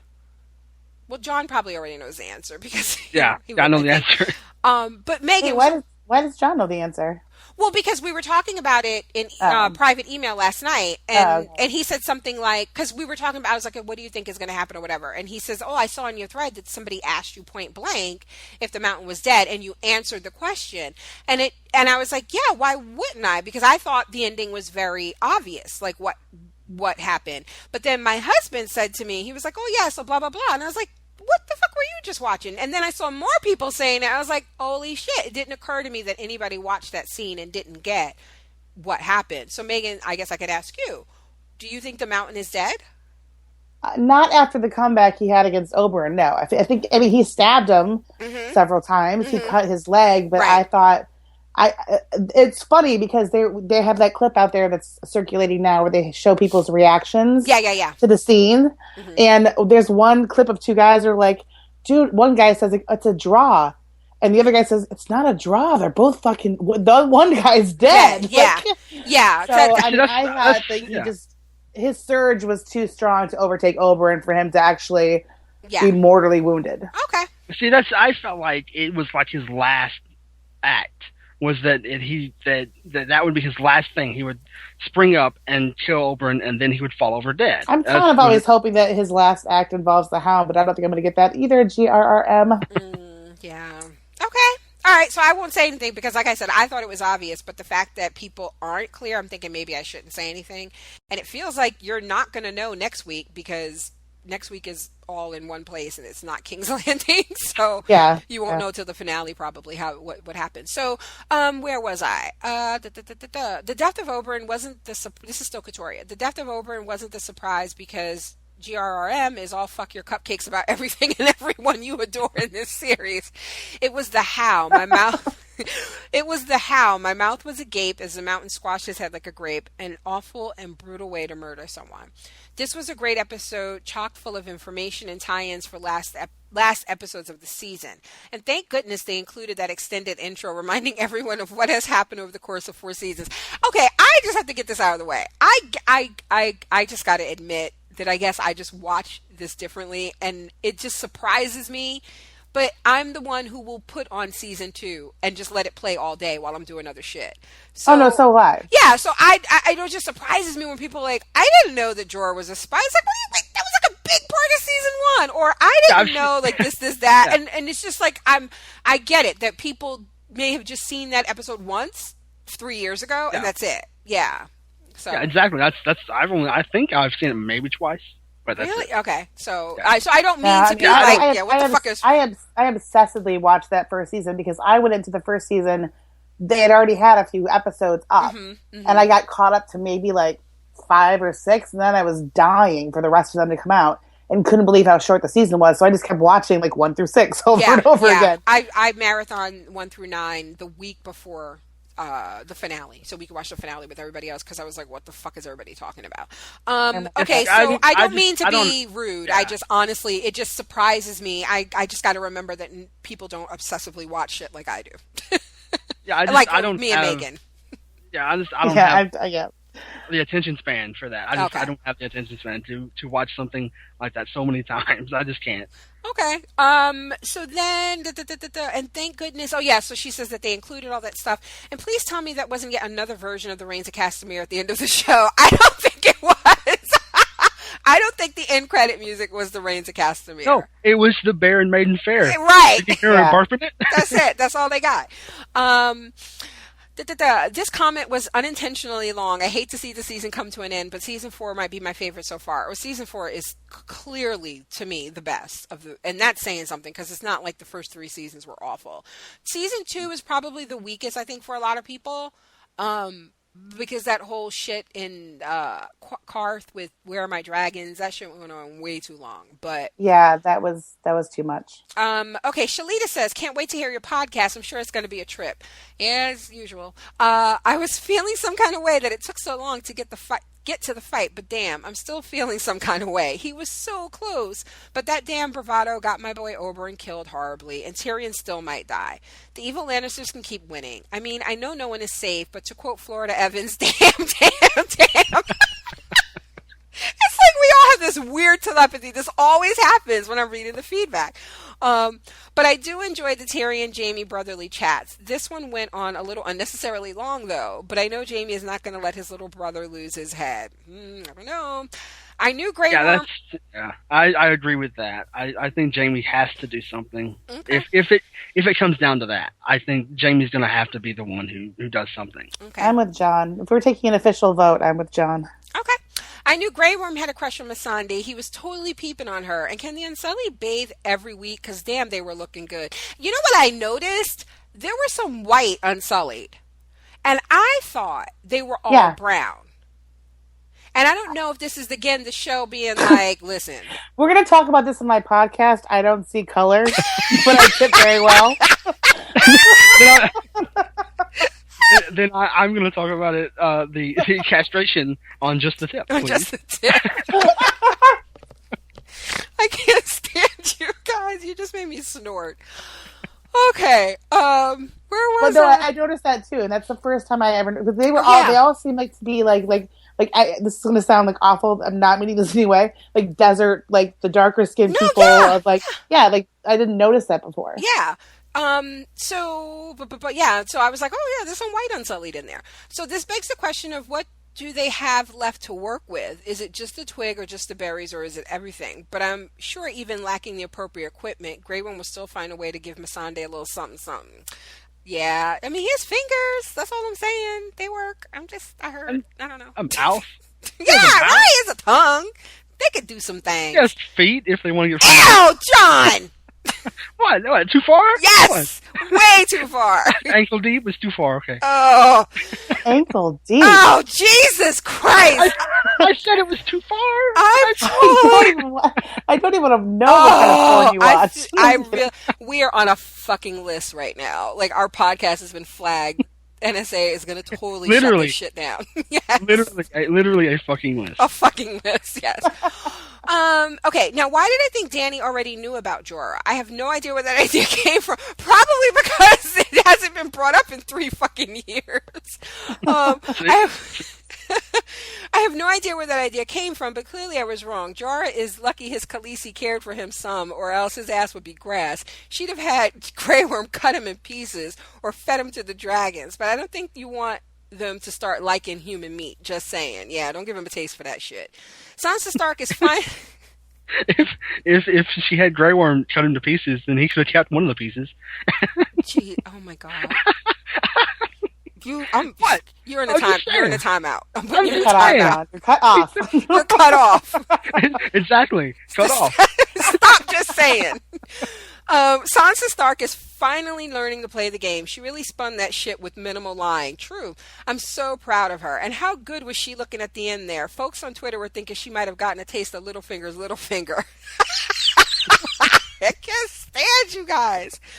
Ew, y'all are freaking me the fuck out. But I mean, honestly though, the way he looked at her as she walked down those stairs, it was like, wait a minute. So do we think they did something? Like no. I don't think that at all. Okay. But the way he looked at her is like, I actually think that they purposefully had that light shining behind her, where all he probably saw was Cat Stark. Like, the hair was back, the dress was on. Fucking angel. It was like the Cat Stark angel, like the Laurie angel from The Walking Dead. With her Beyonce white dress on. Yes, exactly. I feel like she's playing him, though. And that's what it seems like. That's what I'm hoping, John. That's what I'm hoping. I think she's definitely trying to. And I'm a little nervous because he's not, but... That's how Stark bitches go missing. Exactly. But I have high hopes for her. So she goes, she did have an extra swaying of her hips going on. She did. So is Robin Aaron going to have an unfortunate horse riding accident? Because I was just waiting for Littlefinger to trip the kid or for him to fall down all those stairs. Those are a lot of fucking stairs, too. That place is just... They need to childproof that fucking place. You got the moon door, stone steps winding. Arya and the Hound never ceased to be entertaining, and her laugh when they found out Lysa was dead was priceless. Don't have much to say about Mole Town or Moat Cailin other than a whole lot of killing went down. Tired of Ramsay, but he's a Bolton now. I'm quite sure he'll be even more insufferable. Though I am glad Ygritte let Gilly and Sam live. She did let them live, right? Where will they go now? You know what? Oh, no, I gotta talk about it in the spoiler section. Never mind, sorry. Sorry, I almost said some wrong shit. That's all I can think of now. The big battle at Castle Black is next week. Seems kind of anticlimactic after losing Oberyn. Yeah, really, I don't know why we go on from here. Damn, while I didn't cry, I'm still pissed off about that. Yeah. Here goes Devin. Damn. Everybody is channeling their inner Florida Evans. As a book reader, I knew it was coming, but somehow it still cut me so deep. Rest in peace, Oberyn. You will be missed. I have to say, the first time I watched the episode, I really didn't grasp how much really happened because the whole time I was just waiting to get to the fight. I think I was the only book reader not waiting to get to the fight. I'm glad Sansa finally showed she had something going on upstairs and the makeover had her looking right. Is she finally listening to Cersei's advice about tears not being a girl's only weapon? Good callback, Devin. Maybe. That's really great. Mm-hmm. Yeah. Cersei good for something. One thing I didn't get was why Jorah just didn't deny everything. I was thinking that too. It's really your word against... Well, she sort of gave him that weird out. She's like, are you saying that this document's forgery? And he didn't lie. And he didn't lie. He told the truth. I think what he had working against him was the poison that he knew about. Because, you know what I mean? Like, that isn't when you... Like, she probably didn't think anything of it then. Obviously, she didn't. And all this time has passed. But now when you have that letter, that's all you need is for her to just... You know what I'm saying? Like, I think you would think back and be like, oh, yeah, this makes sense. Yeah. I think, he seemed to... He felt like he had a trump card. Like, he thought they were closer than they actually were. So he thought he could just pull out, I love you, and she'd be like, oh, I love you too, and then forgive him. But then he did that, and then he played that wrong. Like, oh. Yeah, he played that wrong. Totally wrong. As far, and this is still Devin, as far as the Black Love storyline. Black Love. Oh my God. I think I rented that movie a few times. Oh my God. We have the best fucking people listening to our podcast and writing in. I love it. Wait, where am I? All I can say is more Missandei, please. Lastly, I can listen to the Dink monologue for an entire episode. He continues to live up to my expectations every scene he is in. This is the truth, nothing but. Okay, Claire says, I loved every scene. I can't believe I actually felt something for Ramsay when Roose legitimized him. Really? I did too. I'm just too attached to that actor. Yeah, really. I just see Simon from Misfits. Claire says, Grey Worm proved that the ability to love doesn't depend on having a pillar and stones, and you don't need those to please the ladies. True. It helps, but you don't That's not all you need. True.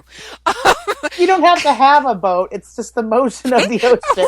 Right. She says, and Sansa completely and utterly owned not only the Lords of the Vale, but Peter Baelish as well. She came into her own, and it was glorious. I can't wait to see where it goes from here.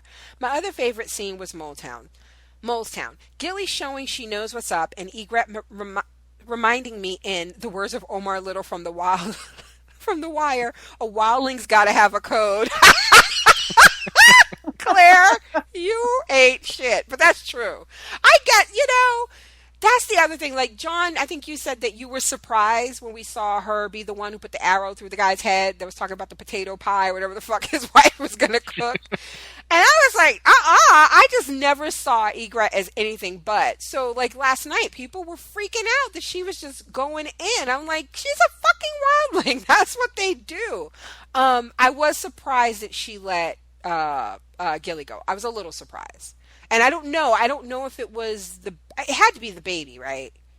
Because she's not above killing women. I feel like it had to be the baby. It had to be the baby. I think, and it may have been also just because the situation. Like, she saw Gilly there cowering in the corner, and there was like really no reason for her to kill her.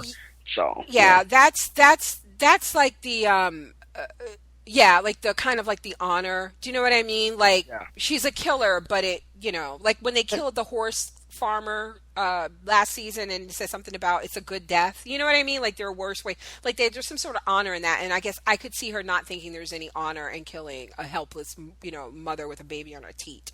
Yes, I said teat because that's fucking hilarious. Please don't. Okay, Mrs. Weeks. She agrees with Rosangela about him sounding like Inigo Montoya. He even sounds like him. Sounded. I can't take it. I have to say, I admire Nina. What? Me? Oh, yay. Why? To know what will happen and just continue with the podcast like there's not even a possibility that my sweet Oberyn will perish. Girl, listen.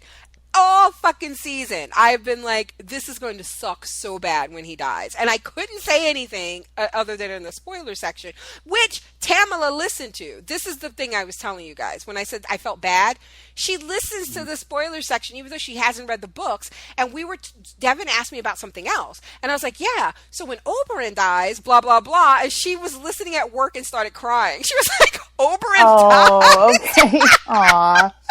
I was like, girl, stop listening to the spoiler section. But yeah, listen, it was, and again, it's the actor. Like, I knew that this was just going to be rough because in the book it sucks more because of what he represented. Do you know what I mean? Like, because I have a friend on my Facebook page who is devoted watcher. He has his own podcast, but my friend Kurt was calling Oberyn the Puss in Boots of Game of Thrones. Somebody was like, he can fight because he sounded like Puss in Boots. Somebody said that on Twitter with the episode when he declared himself Tyrion's champion.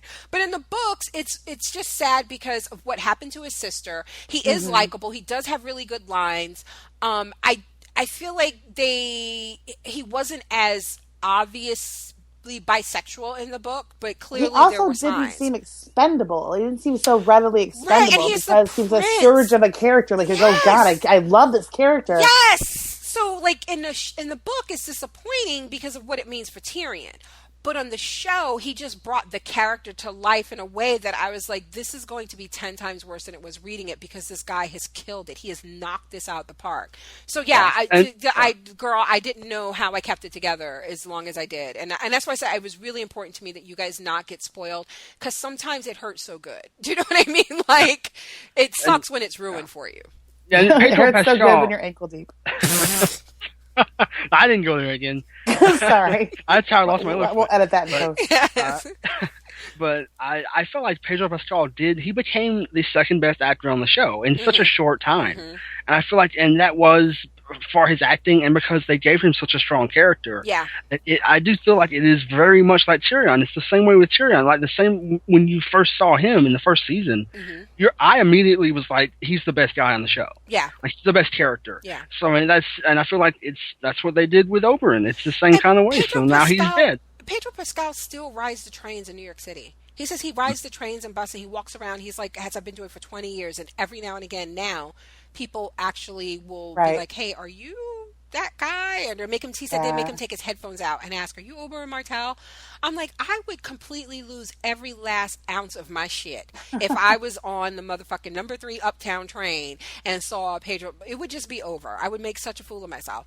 Okay, so she goes on to say, thank you. I'm glad you admire me, but it was hard. It was very, very hard to keep it to myself. That's why I love the spoiler section, because it's just me gushing and crying and fretting about the shit to come. And yawning. And yawning because I'm really tired. I don't have those acting chops. I haven't felt this torn over the loss of a character in a while.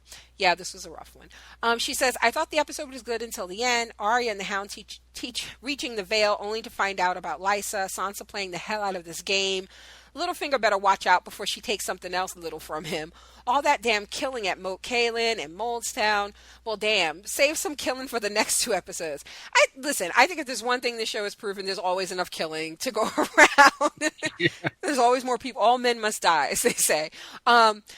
She says, I felt bad for Jorah, but I sort of felt like Shalita. I wonder if it will turn out that she knew all along and this is a scheme.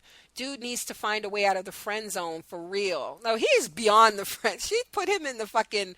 John, where is the fucking... She's in the Phantom Zone. He's in the Phantom. Thank you, John knew before I was like, just sent his ass out with Jor-El said he's out there with fucking... I'm drawing a blank on his name now. Zod. There you go. Oh my god. Oh my god. Oh my god, I love you guys. Okay, so then she says, I love everything Tyrion does. His interaction with Jaime made me like Jaime more, but I'm sure he'll go rape someone to let me know where we stand. Jerk. Now the fight. Oberyn was all Darth Maul plus Inigo Montoya. There was some serious Darth Maul going on there. It was. It was with the spear. It was that's why it felt. The staff work. Yeah. Because the double lightsaber. Yep. From Darth Maul. Why couldn't he just kill that asshole? My world flips upside down when the mountain got a hold of him. I'm at a crossroads with this show. All this damn death and murder. I get it, Valar Morghulis. But why do the shit stains get to keep on keeping on? It's so unfair. I need some of these bad guys to get theirs and some of the good guys to win, damn it. Where's the payoff, GRM? Look, I'm still waiting. Like, I read all the books. I'm still waiting. She goes, Who promised a payoff? Yeah, right? Like, if you think this has a happy ending, you've not been paying attention, to quote Ramsay Bolton. I'm so worried about Tyrion that I can't think. Why am I so invested? Because it's fucking awesome, and this is why I wanted to start this website and this podcast, because it's so much fun to get invested in really good fiction and talk about it with people who get it. People who won't judge you because you only got 90 minutes of sleep because you were all up in your fucking emotions because Oberyn Martell died on Game of Thrones. That's why you're so invested. And we love you for it. Now though, I hope we do see Pedro Pascal in more things. Oh, we have to. Yeah.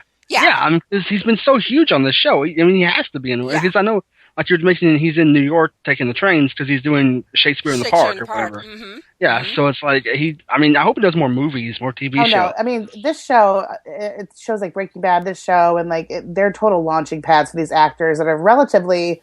Mm-hmm. We might know them from all the other kind of geeky stuff we watch, like Misfits or whatever, but they're relatively unknown. Gwendolyn Christie just got cast in a Star Wars movie. Perfect example, yep. She plays Brienne. And finally, that's it. So there's an email feedback that I'm going to read. I think there might be feedback. Oh, nope, that's for Heroes. Hold on one second. Wrong podcast. Okay, so this comes from Trishana. She says, I actually thought Oberyn would live. Oh, you sweet summer child. You don't. That is a reference to the fact that all the Starks have been born in summer. They've never seen a winter, so they're unsullied as to how harsh the world can be. But yeah, so she goes, I actually thought Oberyn would live. I honestly thought he would live until he started showing off too much. See, I don't think he was showing off, you guys. Like I didn't think of it as showing off. It was not over the top for me. Yeah, he was just like I said, this is what drove this man. Like, he never failed to insert it into a conversation. You think when he has the guy who he knows in his soul killed and raped his sister and her children, that he's not going to, this is not what he's going to do. He just got too close. That's it. Yeah.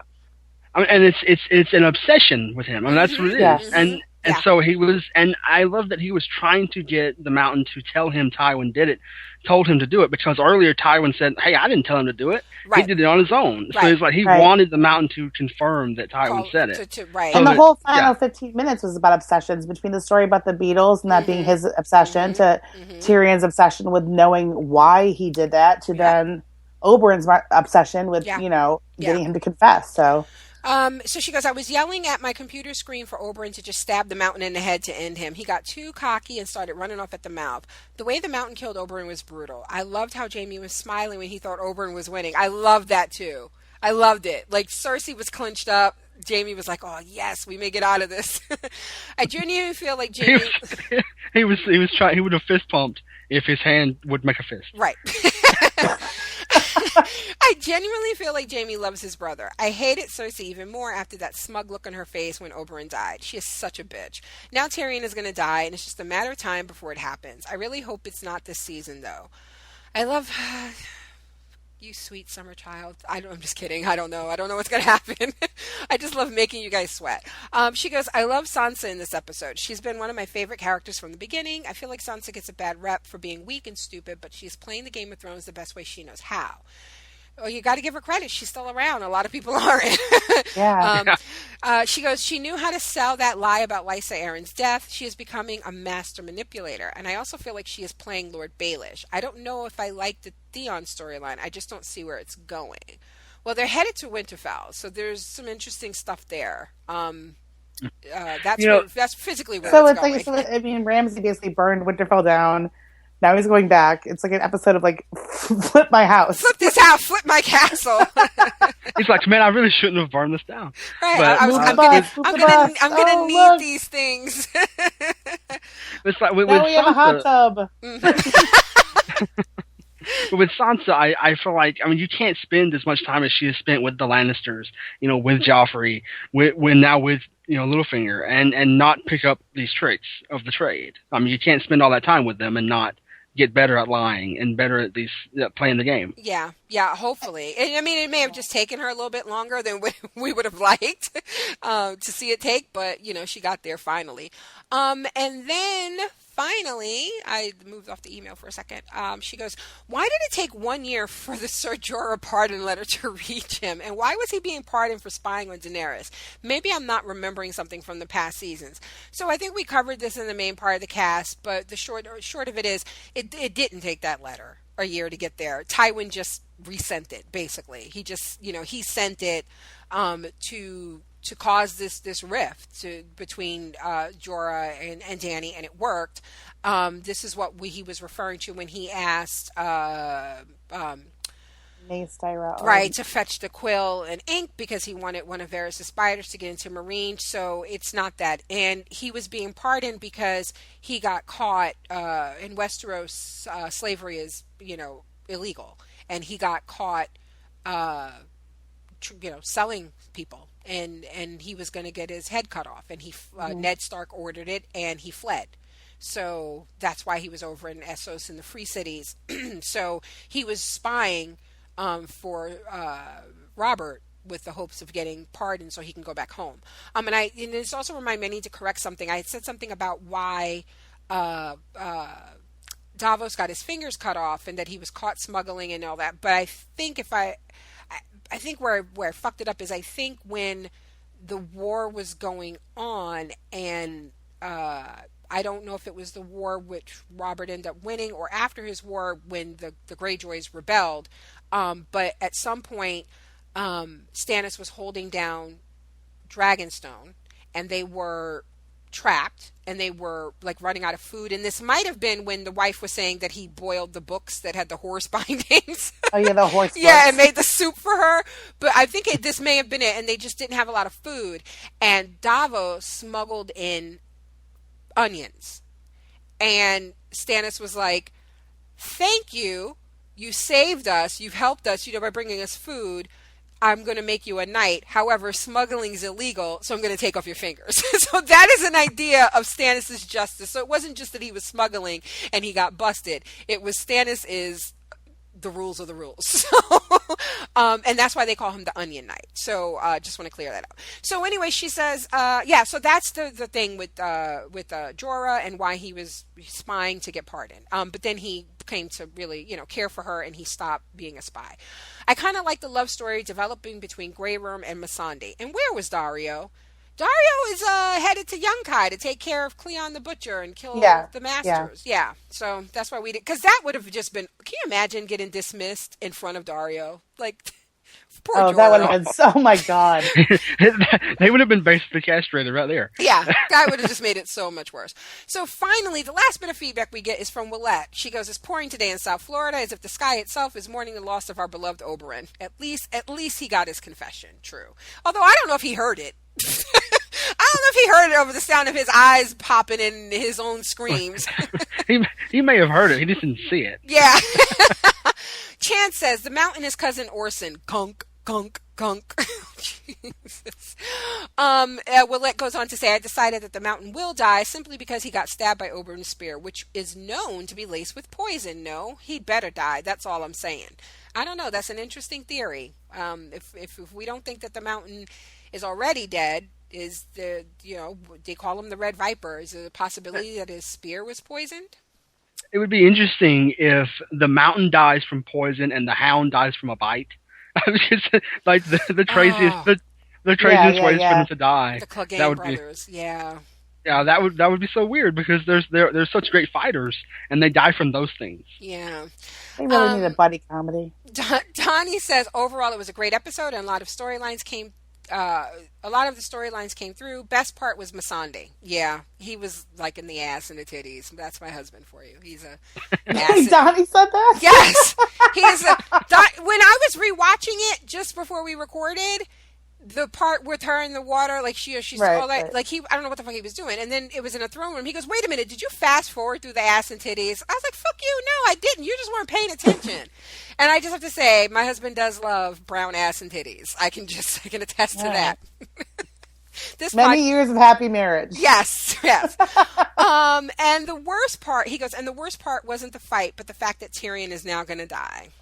Jocelyn says, I'm pissed. I'm just pissed. I went to bed angry and had dreams of that beautiful face gone to shit. What the fuck?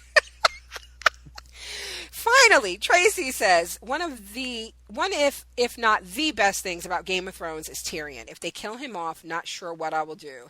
# gonna lose my shit.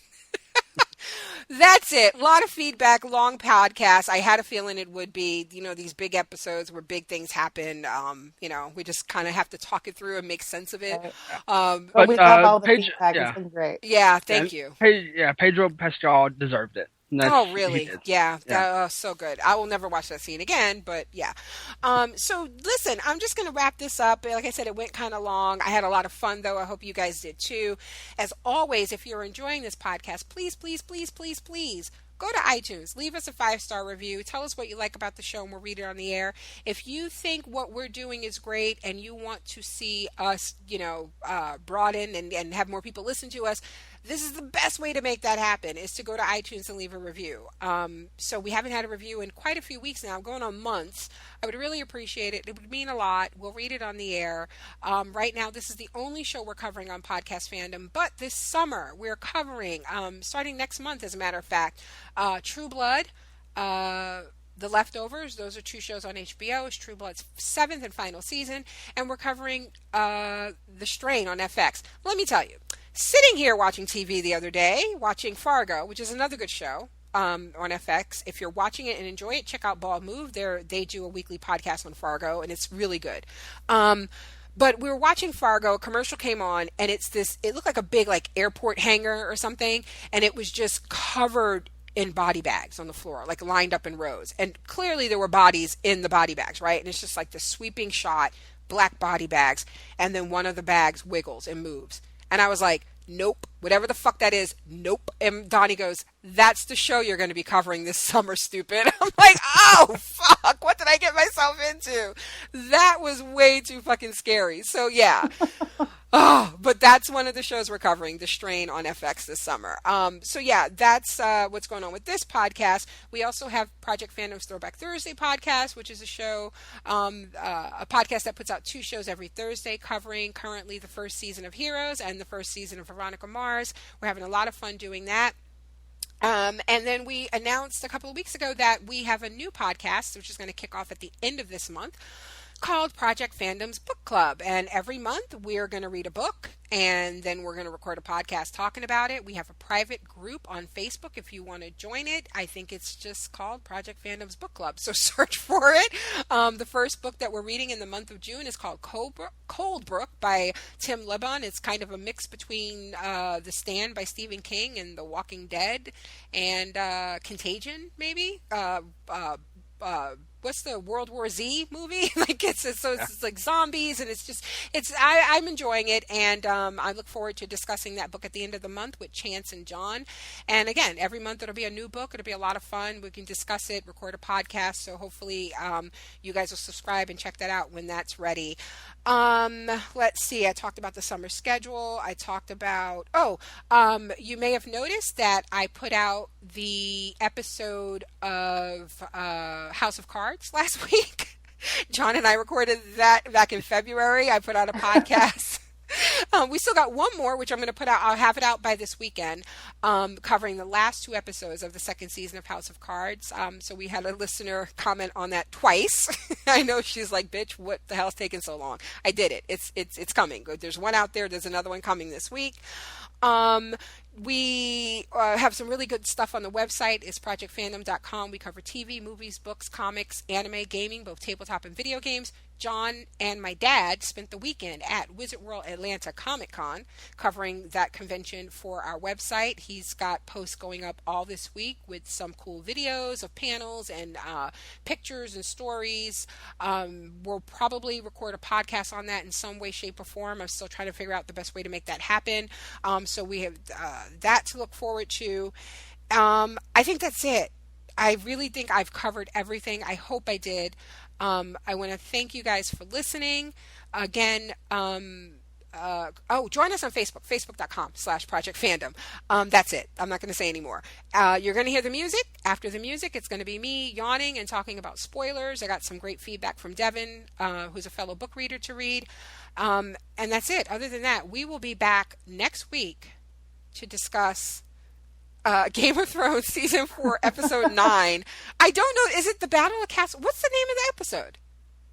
I don't know, but it's the penultimate episode, so shit's going to hit the fan. I know it might be called the Battle of Castle Black. I don't know, but basically, like Megan said, the episode is going to call it Shit Gets Real. You're not ready. Shit gets real. You're not ready. That's it. So we'll see you next week.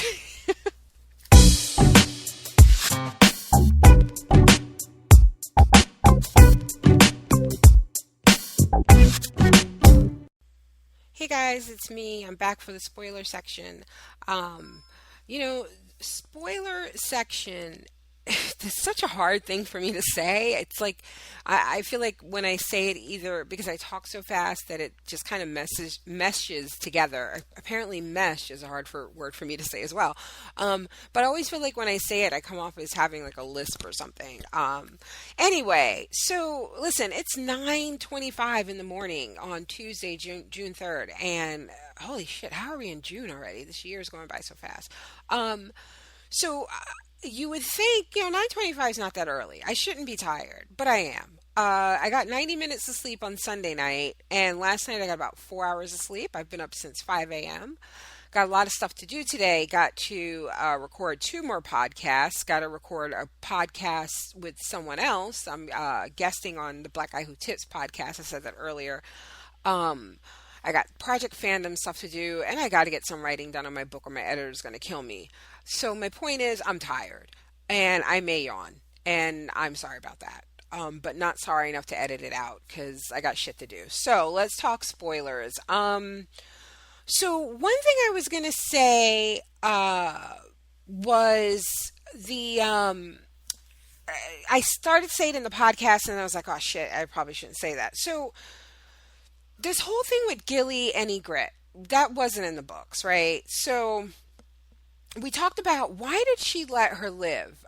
Do we think it's because, she's a woman? Do we think that she recognized her as being from, north of the wall, a fellow wildling? Or is it because she had a baby with her? And, there's some lines even Ygritte won't cross.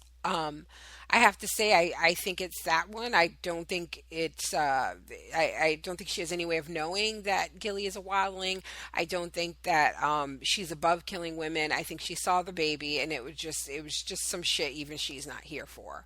So, but I wonder if, because they're not necessarily making their way to the wall in a timely fashion, like as the flow cries, right? Like they're stopping along the way, they're sacking these cities and doing horrible things because they're really waiting for the signal from Mance. So they're not going to attack until all the forces are in place, and that makes sense. So I don't, definitely next week is going to be the battle, but I'm wondering if Gilly shows up there first and kind of warns them, and then she like seeks refuge, because really where else is she going to go? She goes further south, she doesn't know anybody. Like, yeah, I would just think that she would go back to the wall. So what if Gilly goes back to the wall and arrives shortly before the battle begins, and Sam's all relieved? What if she ends up killing Ygritte during the attack? Because if I remember correctly, Ygritte dies. And I thought there was something like John wasn't sure if it was him. Like, I don't know. Did he have like a crossbow or something? Like, I feel like there was something where they were attacking and climbing something, and he saw the flash of red hair and he thought he landed a strike, or something happened. And then he sees that she's dead later, and it kind of haunts him, right? Like, after that, doesn't he have like visions of like just that flash of yellow hair, and it could have been her that is that maybe he was the one who killed her and he's responsible.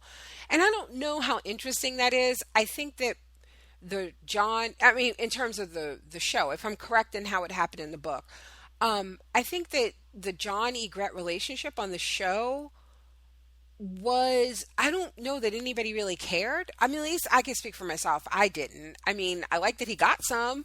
I like seeing Kit Harington be all, googly eyed over somebody because he's cute.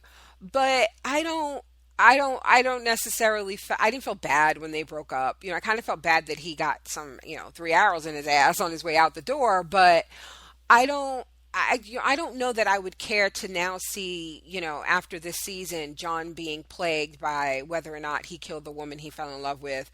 But I think it'd be really interesting if during the attack, Gilly kills her for a couple of reasons. One, we saw a whole new side of Gilly, this week, with the whole, don't put your hands on me. Like, there's one thing to be upset and back against a wall and throw something out there out of fear. And there's another to like stand in your truth, in your statement, in your threat. And I like to think I'm a person who does that. Like, if I tell you, listen, you keep it up, I'm going to fuck you up. When I say it, I mean it. I felt like Gilly meant that shit. Like, don't put your fucking hands on me again. I think, so we're seeing another side of her, right? And she's a mama protecting her baby. I think if she makes it back to the wall and they attack, I could see her killing Ygritte and it being like, that kind of, the irony of like, the one you let go, you showed mercy, ends up being your downfall. Like, so I kind of hope that's what happens. I think that's more interesting. So Devin sent an email, hold on, let me find it. I just got like 6 more emails and I got distracted. Sorry. So Devin's email for this week says, so with the battle on the wall next week and the impending doom of Ygritte, do you think the fact that she let Gilly live was just to soften the audience for her death? Okay, great. So, I just kind of talked about this. It could. That could be it.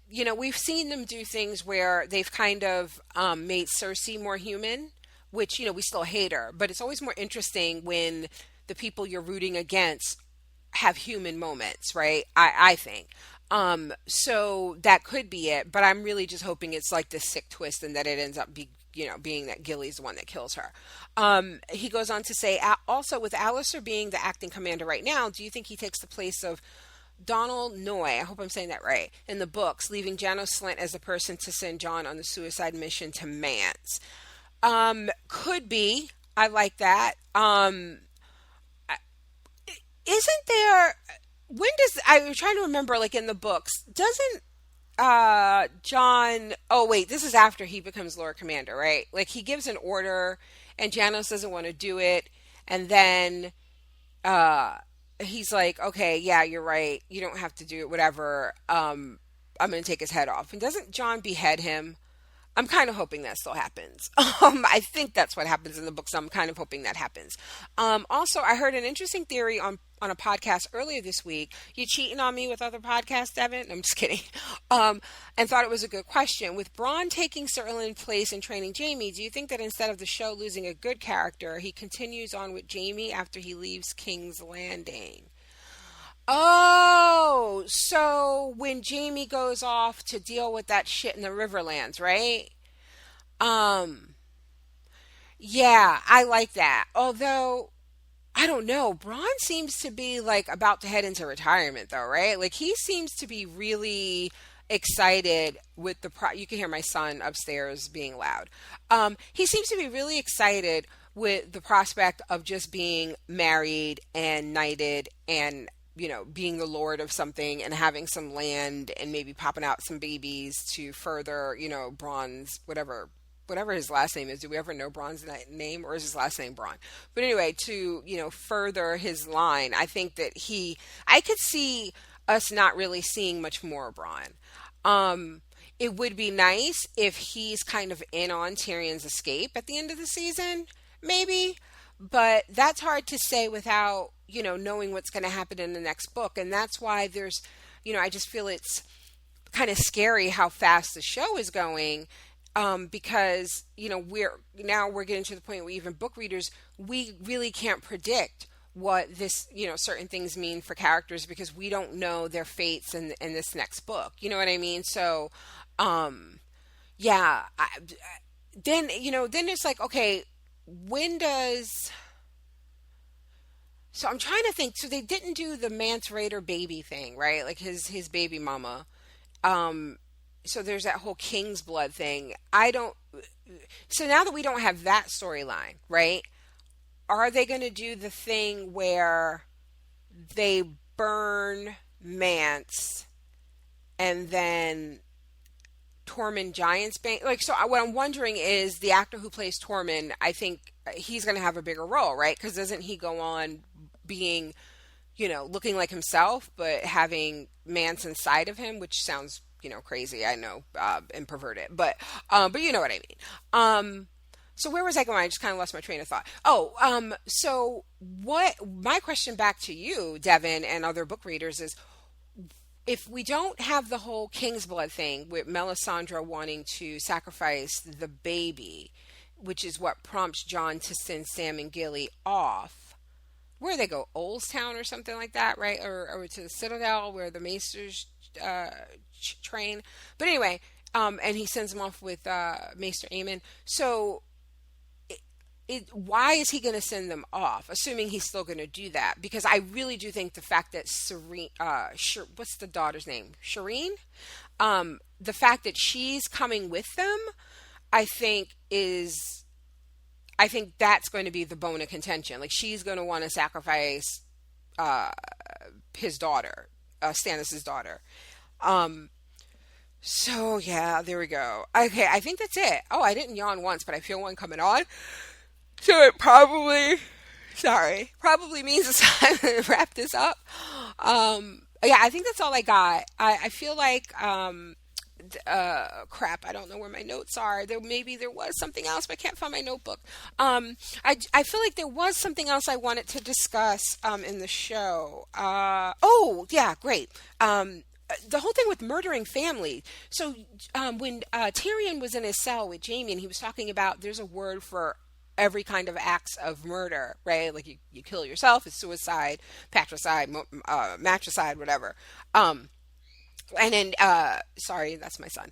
And then Jamie says there's not one for killing your cousin. I thought it was really interesting that Tyrion was saying that because we know later he kills Tywin. So I thought that was kind of cool. And I think on purpose, you know, for us book readers to be like, yeah, foreshadowing, we know it's coming. So, okay, that's it. That's all I got. Thanks for listening. I'm sorry it's so long, but we only have 2 more episodes and then we have a whole year without Game of Thrones. So yeah, that's my kid. So anyway, I think I think you can stand for a couple of these podcasts to be over 2 hours. Hope you enjoyed it. I will see you guys next week.